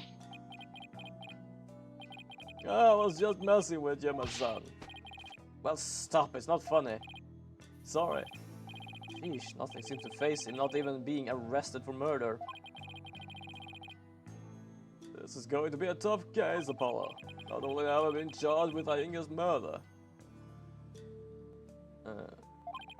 Well, I've also been charged with Amara's assassination from 23 years ago.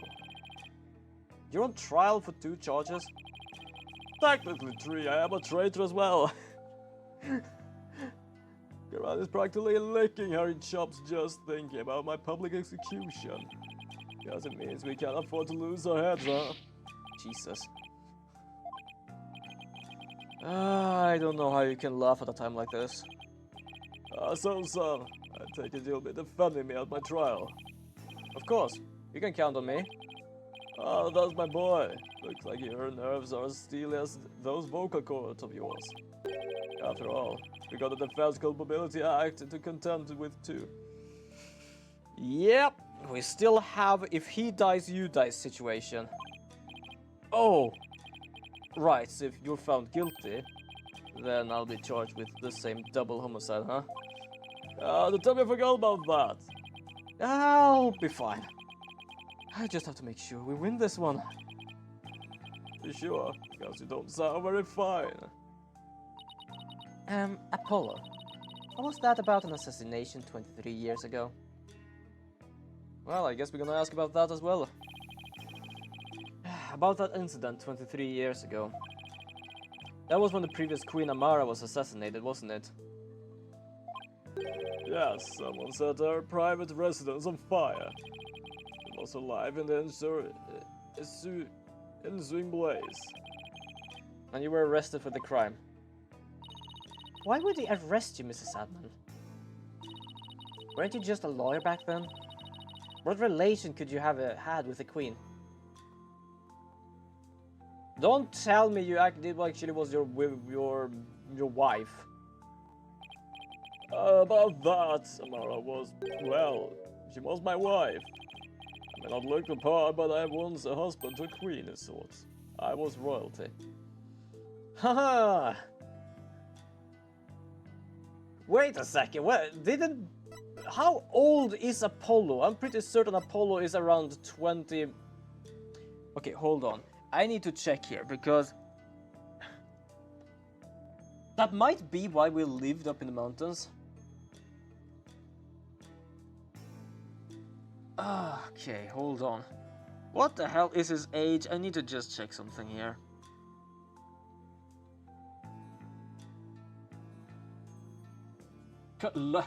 Turnabout revolution. Last unknown status. Alive. Okay, so he is basically from 15 to 24, depending on which game you play. So I would say he's 24. It was 23 years ago, which means he was not here yet. Wait a second, does that mean he was living with a traitor, and that's why they were living on a mountain? That explains why not even Apollo might actually know about it. What? No way. Are you saying you won the heart of the reigning queen? Oh, come on. You're talking to a guy who owned his powers against witnesses. Understand? That queen is no match for this dragon's glare. I don't want to think about that too much. Wow, you really are something else. So, was the verdict ever reached, Daruk? I acted as my own attorney and won, until I was accused of fabricating evidence, that is. That was all went south. Well, I'm here. Now, where have I heard a story like that before? What happened after that? I made a run for it. You ran? But why? I didn't kill Amara, and I didn't fabricate any evidence. But if I had stuck around for a retrial, I had been found guilty for sure. I could allow that to happen. Amara's true killer would never face justice if I did. So I left my lost practice behind and went underground. But that was 23 years ago. Are you telling me that after all these years, you still haven't discovered the truth? Yeah, the fact that it was an arson means the crime scene was reduced to ashes. There's a little in the way of evidence left. It's just been brick wall after brick wall. I guess that means it's all up to me if you can figure it out, huh? Along with Mrs. Inge's murder, of course. I think I'm going to be sick. Oh, come on, son. Don't look so down. With you on the case, it'll work out somehow. I hope he's right. Say, son, do you remember my office? Sure. I remember that messy, dimly lit room. A file I've amassed in Amara's assassination is kept there. I think it might help you on this case. Okay, hold on. Apollo must be like older than 24 if he knows about where the office is, but not only that, has probably been there.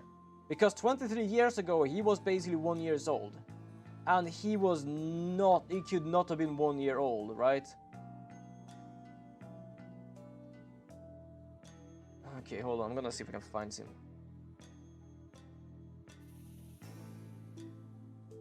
I'm trying to grab things together. In Spirit of Justice, Phoenix... Yeah, no, he is 24.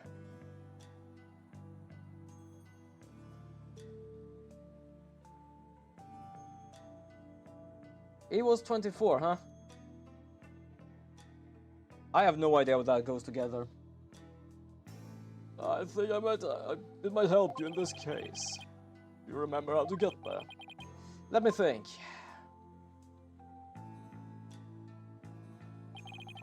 I recall going in through a manhole. Oh, so they actually were still basically hiding. How can I not, Daruk? I hated how I always got dirty getting there. That stench.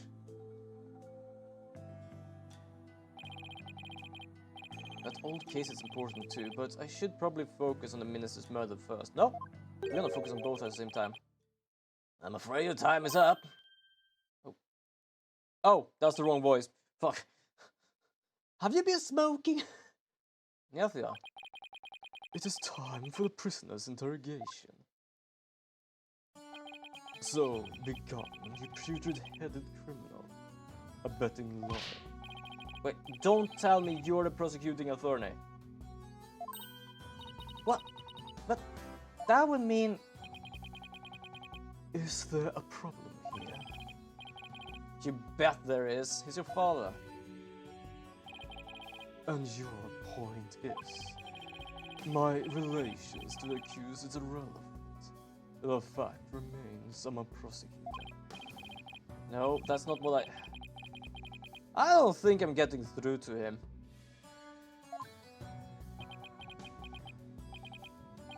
Arthur, long time no see, son. How have you been? Look, I have been serving Gran rather faithfully, in fact. Whatever happened to our dreams of taking her down, changing this country, son? The past is in the past. Ah, what do you mean? Why are you doing this? It's simple. People change. Dynasty you knew exists no more. Listen, son, I don't know what's made you change like this. You're still my boy, even if you prosecute my case. I was about to say my ass. The rest of the fun dragons and I eagerly await your return. Whenever you're ready, we'll welcome you back with open arms. As I said, I moved on. Now let us waste no more time, for flowers do not bloom simply from talking of the past. I would say they do. They actually like when they get, whatever we breathe out. I completely forgot what it's called. But if I'm not remembering correctly, plants love that. So you are wrong. I get a feeling there's something he wants to say but can't. Probably because of the guy with the gun back there. God. Move the accused to the irrigation. I kind of forgot what his voice was, but I think I'm doing it right. Oh, watch it. Not so rough, will ya? Alright. He's seriously going to prosecute his own father. Alright, let's move. Let's not move. Let's move. Where are we moving? Whoa, no, not that. Well, I guess the crime scene. Or sort of the crime scene. Or... oh, right, I can go directly to the crime scene. There we go.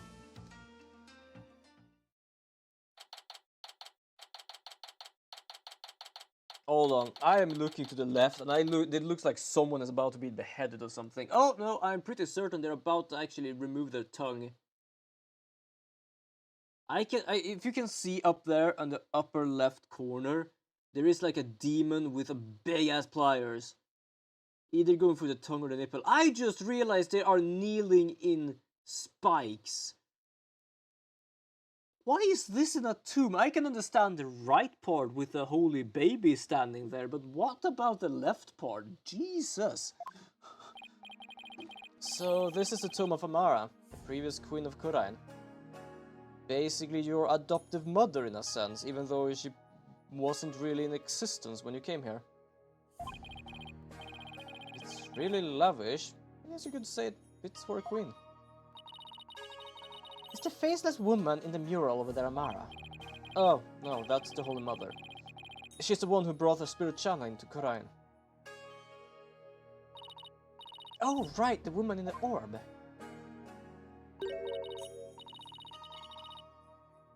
Who are you? Oh, good, it's you. I was afraid it was someone else. Oh, hi Emma. Where do you get us, We heard that you'd give us a hand if we needed it. Yep, Mr. Edgeworth asked me to help you where I could. So, it's been quite a while since you've been back in Khurain, I hear. Yep, more than 10 years in fact.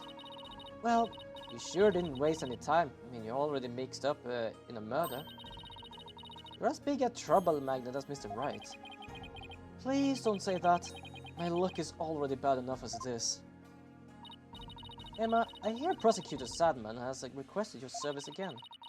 He seemed to have really taken liking to you. You mean his ephemeral holiness? Jesus. I guess the dating doesn't go well then. Because you're munching on those things again. I don't mind that he approves of me and my abilities. It's just his people skill needs some serious work. But when he messages smile and compliments my work, it's hard to say no. Plus, working...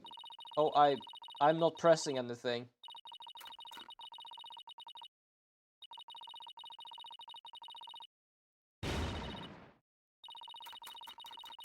Damn, you're getting stressed from that guy, ain't you? Sounds like you got one complicated prosecutor-detective relationship going on. Nah, it's just a normal relationship, I feel like. It's just what he masquerades as. Okay, the incident. What do you know?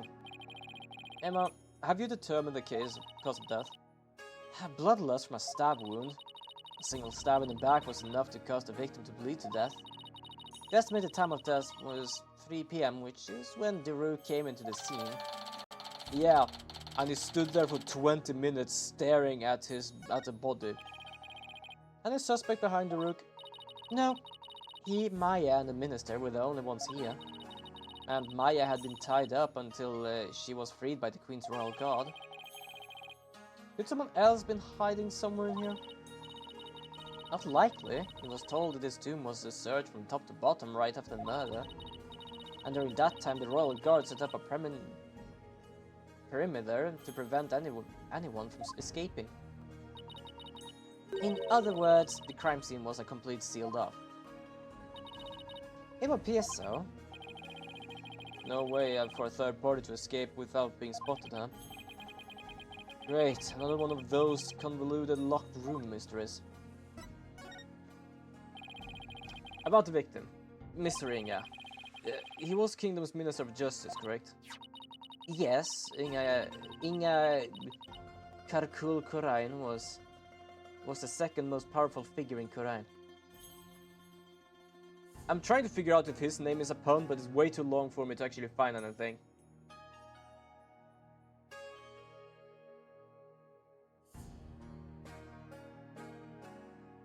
Okay, hold on, I'm gonna search it up, because I know, for example, that Nyatna was basically not a pun, but more or less a... I don't know, I think it was a name of actually someone. Inga... Kar...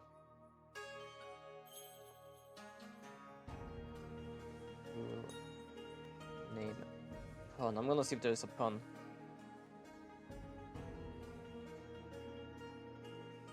Is it possible the longest and most painful pun in Anthony history?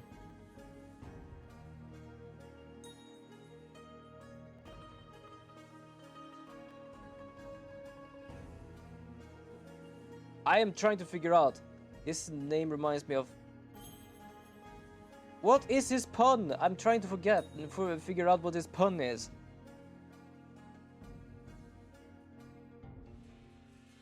Oh no, no worries at all. Cross out. Oh, now I remember what cross out is. I've heard of it. What is the pun? I'm trying to figure out what the pun is. Jesus Christ! Okay, apparently we call him Inga Karkul Kurain. Apparently I found his full name. Inga Kurul, how could this... Hold the hell... Inga Karkul, how could this nam bihani... Oh my god, his name is Inga Karkul, could this name be any longer? Or more promptus than it already is? Hold on, I'm gonna post this in chat. I'm gonna post his goddamn name in chat.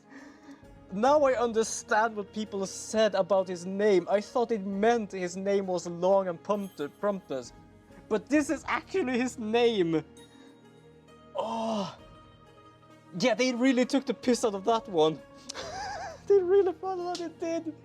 His name is Inga Karkurul. How could this nam be any Lavga or more pompous than it already is Kurain third? I love the puns of this goddamn game. And this one is like, can we find any pun for this? Mate, it's the last person we have to deal with. Make it glorious.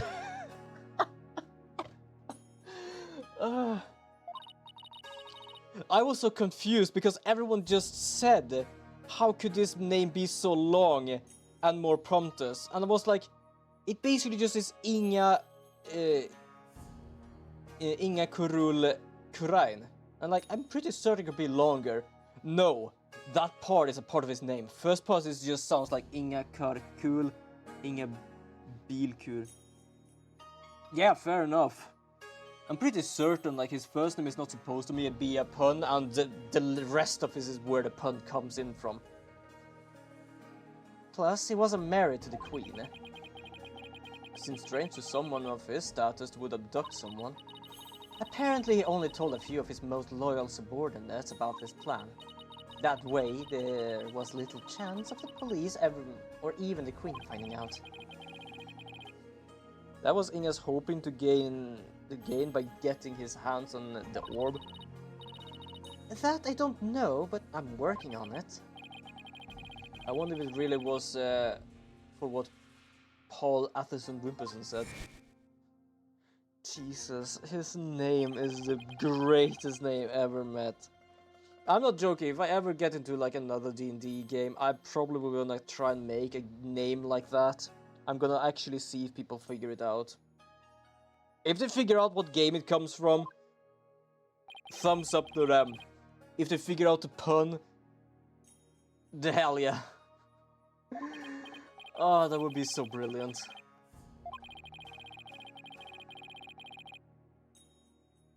I love the puns in these names. I remember when I played The Greatest Attorney. I'm pretty certain even someone there was like the queen bee of some company, and I'm pretty certain her pun was basically just queen bee. Oh wait, I'm pretty certain her worker were actually called a drone or something. A great power that is said to be bestowed on whoever solves the orb's secret. Wait, did I actually publish those? I'm pretty certain I should have. Might have not, I don't remember. In Quran, only those who can channel spirits are said to fit the rule. That is why Inga wanted such power. Did he want to be the king? Wasn't he already the king? He was married to the queen. Did he need more than basically the queen? I'm pretty certain he was already powerful enough as it is. He was probably enjoying himself. So this is the tomb of the previous queen. Yes, Queen Amara was laid to rest here. She lost her life in an arsonist blaze. A tragic end. I heard this tomb sits on the actual site of her residence before it was burned down. Damn! Where did they have the body before that? Because this must have taken ages to actually bring up. They built it on the same spot so her soul could rest in peace. So this is where the fire happened, huh? Why do you think Minister Inga was holding Miss Faye captive here? It's the perfect spot if you think about it. It's close to his private quarters, which made it easy to keep an eye on his prisoner. And the corridors are only open to the royal families, he could have little fear of prying eyes. Plus the tomb is normally locked and only the royal family is allowed to access. So that's why he picked this place. How long had Miss Faye been held captive? About 6 days. Really? That long? It appears that she was severely weakened by her prolonged confinement. She passed out as soon as she was freed and is now on TV drip at the IV drip at the hospital. TV drip, what the fuck? She's been asleep ever since. For Miss Faye, I hope she's getting better soon. Emma, do you mind if we start looking around? Sure, I've already got the okay. Knock yourself out. Oh, and here. Sarcophagus. Alan, there is a broken statue over there. Okay, so what I can see here is one broken statue, one entrance, 2 chairs, 1 table, and a sarcophagus. Ah yes, I remember when I was in the hospital and they gave me TV drop, yeah. I thought I'd give you a copy to help your investigation along. Thank you. Me and reading sometimes is not the best pals at all. Oh, and let me know if you need my forensic expertise. Don't you dare keep all the fun for yourself here. You don't need to worry about that. Besides, it's hardly classified that this as fun. Okay, hold on. Examine. So, first of all, look at this thing. Are we gonna zoom in? No, we're not. There's a painting up there. I can't see it very well from here. Oh, wait, hold on. Can I do... How do I move there? Can we watch this now? Oh yeah, we can. Okay.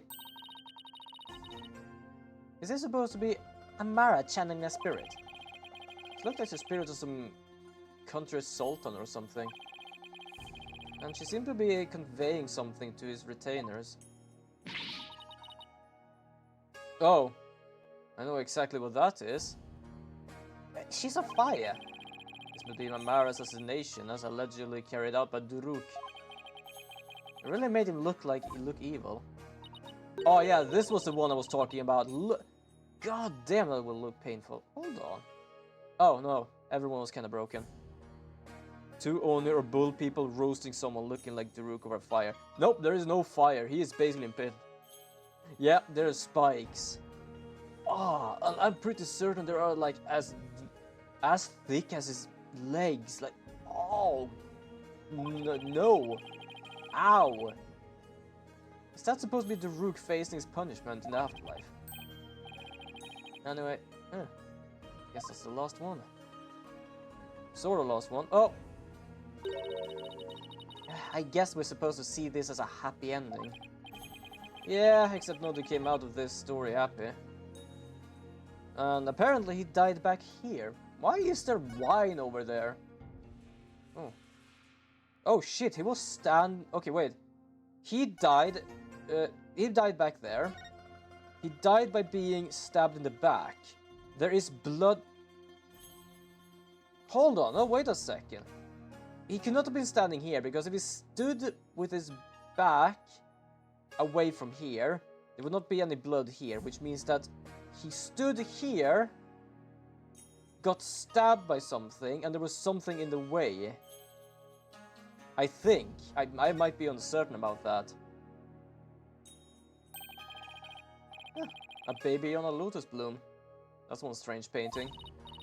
Apparently that's part of a mural depicting the lifetimes of Queen Alma. You know, like storyboard or something. So that baby is supposed to be Amara. Unless someone stabbed from within the coffin, I don't know, it just looks odd. It really does look odd. It looks like someone stood in the way for the blood. And I cannot really say that if you stab someone, the blood sprays the other way. No, not the other way. It basically sprays the way you're stabbing. Because their own body would be in the way and the stab would go towards the one stabbing. This one depicts Amara preaching to the faithful. It's hard to put into words. I've never seen anything like it.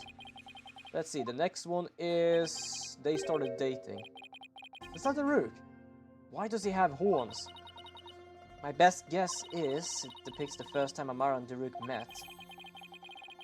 So he's supposed to be some kind of demon who seduced her? Well, he was successfully since they got married after all. But yeah, there's something in the way here. Oh, there's the statue. There's the statue that is broken.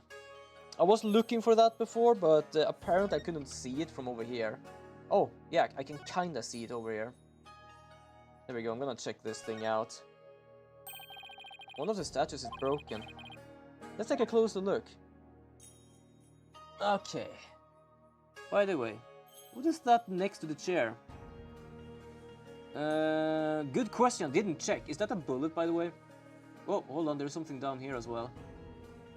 The only thing I saw was a table with wine. Who the hell has wine in a tomb? There's something shiny down there. Wait, whose pendant is that? I don't recognize that pendant. I don't think it's Inga's pendant. Doesn't look like he had one.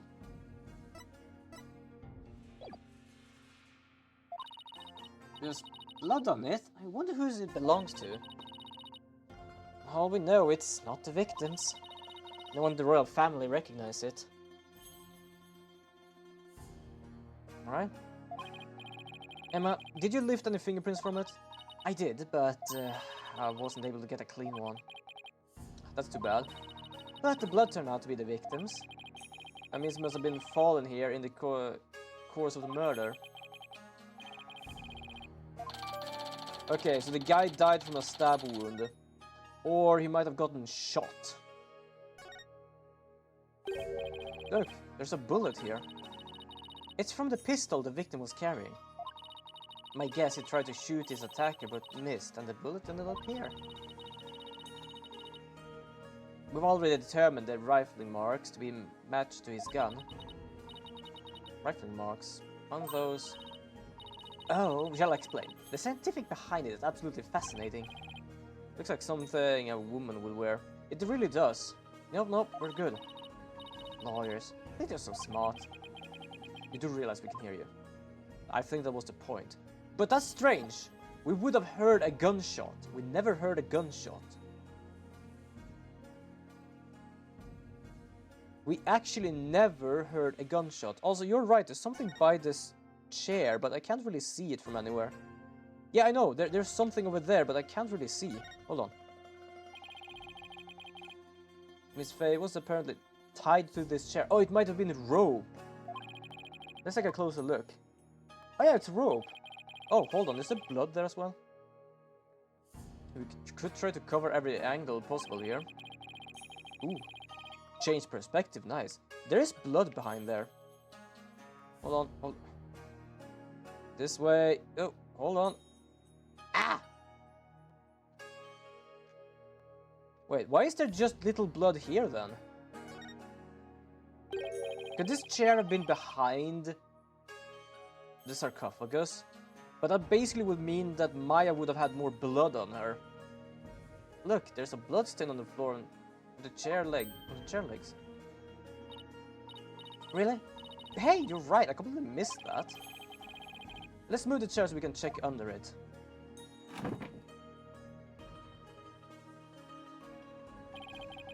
There's more blood under the chair leg.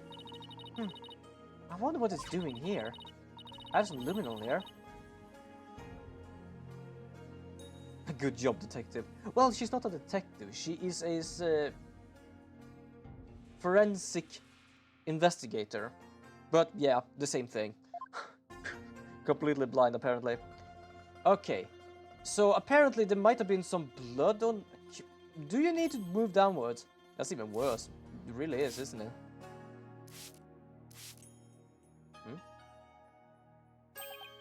Look.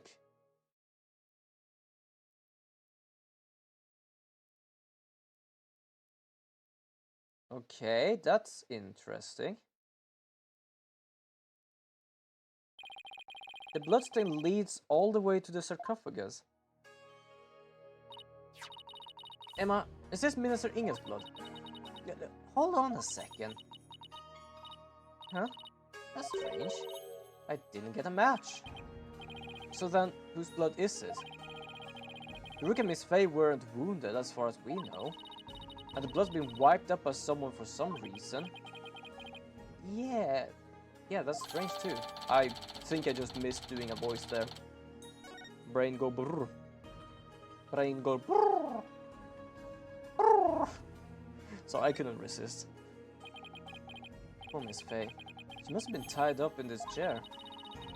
I can't just imagine how much her backside must have hurt after sitting here for so long. It would have been torture for you, I bet. I mean, you don't know how to sit still. If by that you mean I like to stay active, then I have to agree with you. Well, I'm glad you took that very well. Okay, Mr. Owl. I don't know if I'm an owl, but I'm some sort of bird. I think we're done here. If not, I'm just gonna go back later. Okay. Okay, let's just check the most obvious things here now. Wow, it's covered in blood. With a blood spatter this large, it must have gotten all over the killer too. Come to think of it.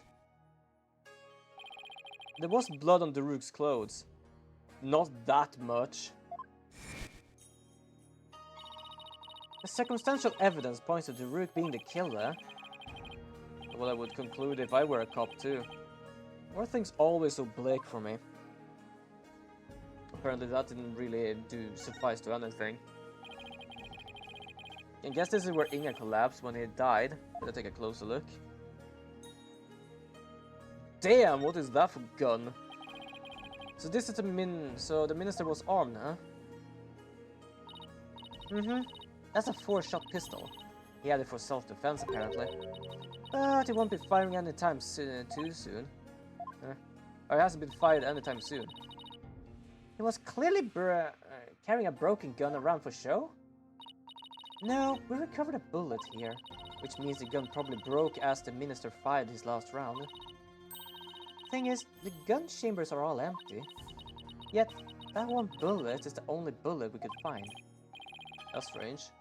Where did the other 3 go? Maybe Daruk ate them. We can ask next time we see him. Just be ready for his predictably shocking answer. He has this as well. I wonder if this is Inga's cell phone. It should be. His fingerprints are all over it. Do you know if he talked to anyone recently? There were a few calls logged between him and his underlings. They're all members of the secret police who were directly under the minister's control. You mean like spies? I don't think that's quite it. I was saying he ate the bullets. Athena believed that he ate the bullets because there were no bullets in the chambers except one has been shot, which means that there are 3 somewhere, but they don't know where. But no, they were not spies either. They were assassins. So, this is the murder weapon. Emma, did you find any prints on it? Yep, and they were super clear. They belong to the one Daruk Sadman. That's not good. Were there any others? There were one more print from another individual, but it was too smudged to identify. Well, that at least means it wasn't his knife. It's probably an old print from someone else who had handled the knife. Oh. Yet another piece of unhelpful info to add to our overall plan. Wonderful. They're already taking the body away. It's kind of sad how familiar we become with body outlines. I have a photo of the body if you're interested. Yeah, it was stabbed in the back. There was a pool there. He had a gun in his hand. But if he has a gun in his hand and it hasn't been fired yet and he only have 1 bullet or had 1 bullet, why did he have the gun? He was probably stabbed in the back. The poor guy was practically skewered. What's he wearing on his arm? Those are cuffs of justice. This would be a tradition here in Minister of Justice to wear those forearm cuffs. They look like they're made of thick fabric, so I guess they aren't for protection. Maybe they're for keeping his sleeves out of the way when he's handling documents. Yeah, that's probably their original purpose, but over the years the reason for wearing them was probably forgotten. So now they're just one of many traditional things that people do without knowing why. Oh, I get it. Kinda like the way you roll up your sleeves, huh? Or use your psychology, if you're going there. I happen to know why I started, thank you very much.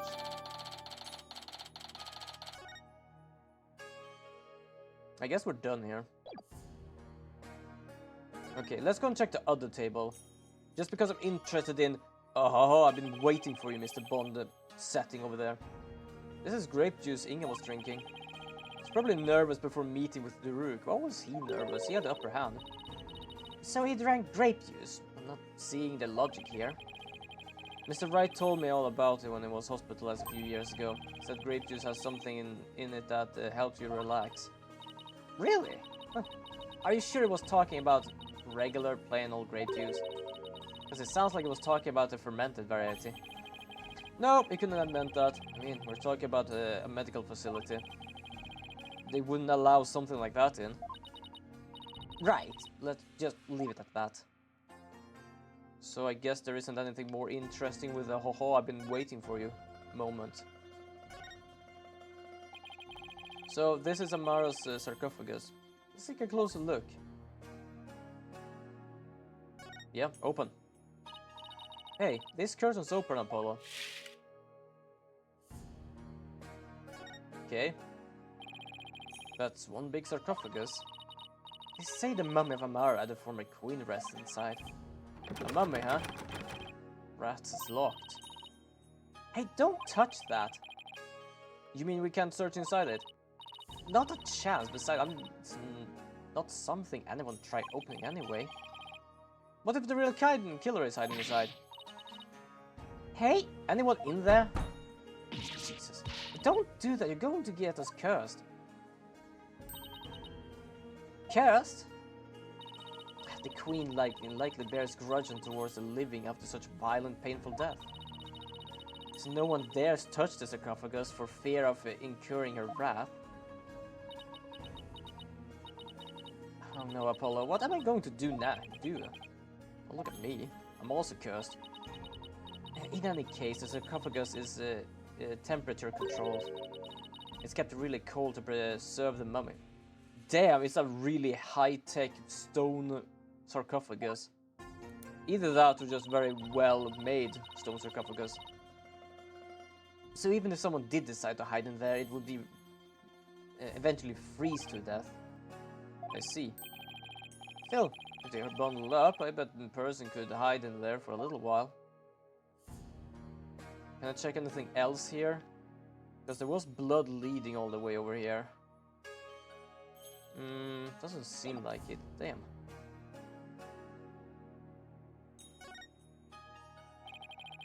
It's like a small army of monks, all neatly lined up. Looks like they're facing the sarcophagus in prayer. If you look carefully, each one has a slightly different expression. I'm going to use real people as models. Some are frowning, some are smiling. There's one that looks like he's trying his hardest not to burst out laughing. Really? I wonder why. Maybe it's like those times when things are so intense you can't help laugh. I'm worried about her. You know, like at fumes and stuff. They went through all troubles of depicting that. Talk about going overboard. We have the Holy Mother up there. This looks like the Holy Mother was painted here to watch over Mara's sarcophagus. So it's like this tomb is protected by the founder. That must be so reassuring to those left behind. Only one problem, they didn't paint the eyes. She needs to do said watching. Come to think of it, she doesn't have a mouth to smile down the tomb with either. It's actually kinda creepy. I wonder if being watched over by something like that gives the queen's nightmares. Hey, keep that up and the founder just might come and watch over you too. Look, one of the statues is broken. Yeah, but it's kinda hard to see from here. Let's check it out when we get a little closer. I don't think we need to get closer because we've already checked it. I'm just gonna check if I've checked everything from this side. Which it seems I have.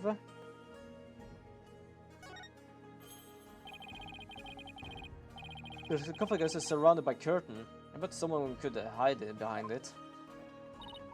True, but that's one of many places in the Royal Guard checked after storming in. Wow, they're really thorough, Jesus. Yes, well, apparently one of their members loves mystery novels. He peered into every nook and cranny with an almost frightening amount of gusto. And when it was done, he said, "Very interesting. It's like one of those locked room mysteries." You too, huh? It's like this is in the wrong line of work. Perhaps you should hire him. Yep, we're done there. We're done with this. We're done with that. Apparently we're still not done there. I guess it's because we didn't check these things. It's a Magatama, I think. They come from the broken statue. Look, Apollo, there's another one. But the other statue only have one each. Oh yeah, they're true. So there's apparently 2 Magatamas here. We should probably grab one of them then.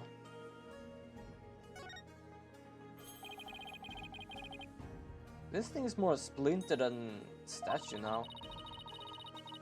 The bullet from the victim's gun did a real number on it. Is this like something you get for cursed for, you know? Administering his case, I'd say getting your ticket punch is curse enough. Yeah, but don't curses extend to the afterlife. You need to stop thinking that taking what Nitha says seriously. I'm perfectly capable of thinking for myself. I guess we're done here now. Doesn't seem to be anything else. Yep, we're done with that. We're done with this. We're done with that. We're done with the chair. Well, I'm gonna check the entrance. Someone could have hid behind these curtains. Here, I'll give it a try. We're gonna see some foot sticking out. Well, can you tell I'm hiding here? No, I can't tell at all. That's it. That's a perfect hiding place. Jesus Christ. Sorry to burst your bubble, but the Royal Guard searched the tomb high and low after they stormed in. And they say no one else was in here besides Mr. Inga, the Rook, and Miss Faye. Well, back to the drawing board, I guess.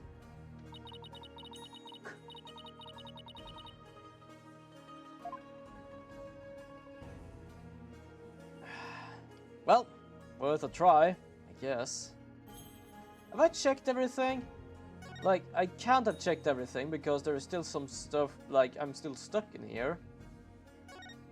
But there isn't anything else to... Oh wait, what are these for something? It's full of ash. My guess would be this is an incense burner. Hey, look, Apollo! There's something in the ashes. Let's see what it is. There is? Oh, there is. Oh yeah, that's Inga's medallion. Is that a gemstone? I wonder what's doing here. Hold on, can we actually check it? No, we can't see it, but I know he had it on him. Oh, hold on, we might be able to check. Hold on, we might... Brain go burr a bit. Hold on, give me a moment. Damn. I think it's on the front. That's the problem. I got this one covered, Apollo. Do you like to hear my brilliant theory? Well, I wouldn't guess it'd do any harm. You know how people make wishes by throwing coins in a fun? You know, on second thought, I'm good.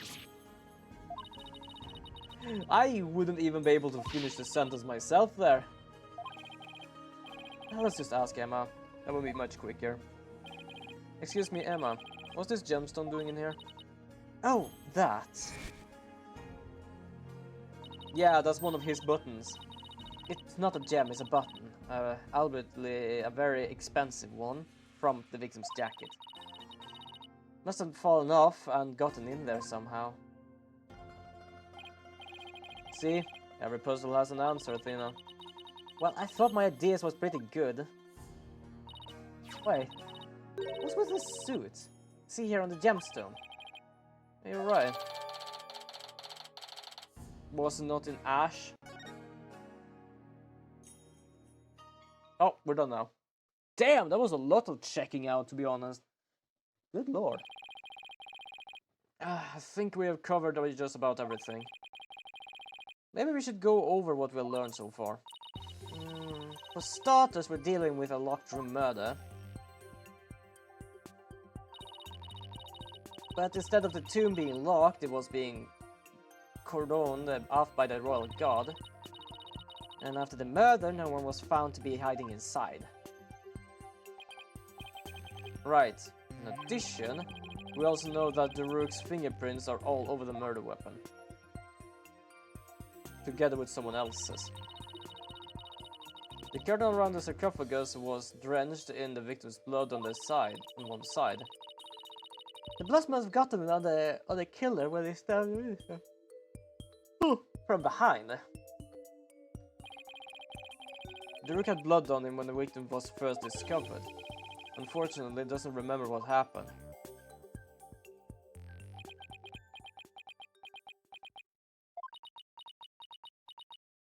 Well, this is not good.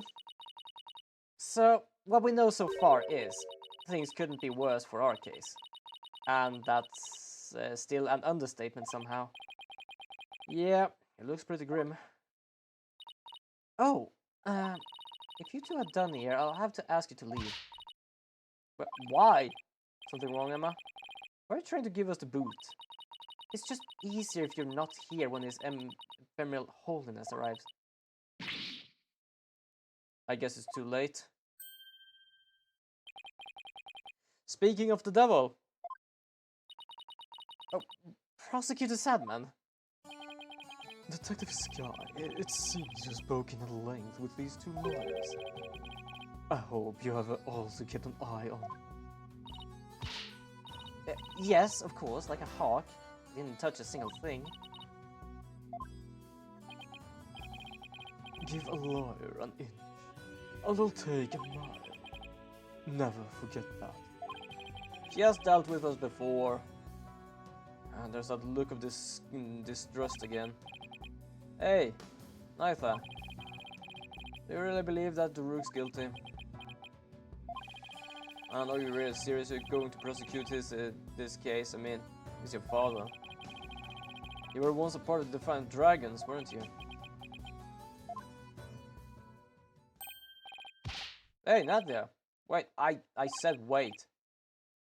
Come on, Athena, after him. Right behind you. Apparently he just left. Wait, where is he? I guess here.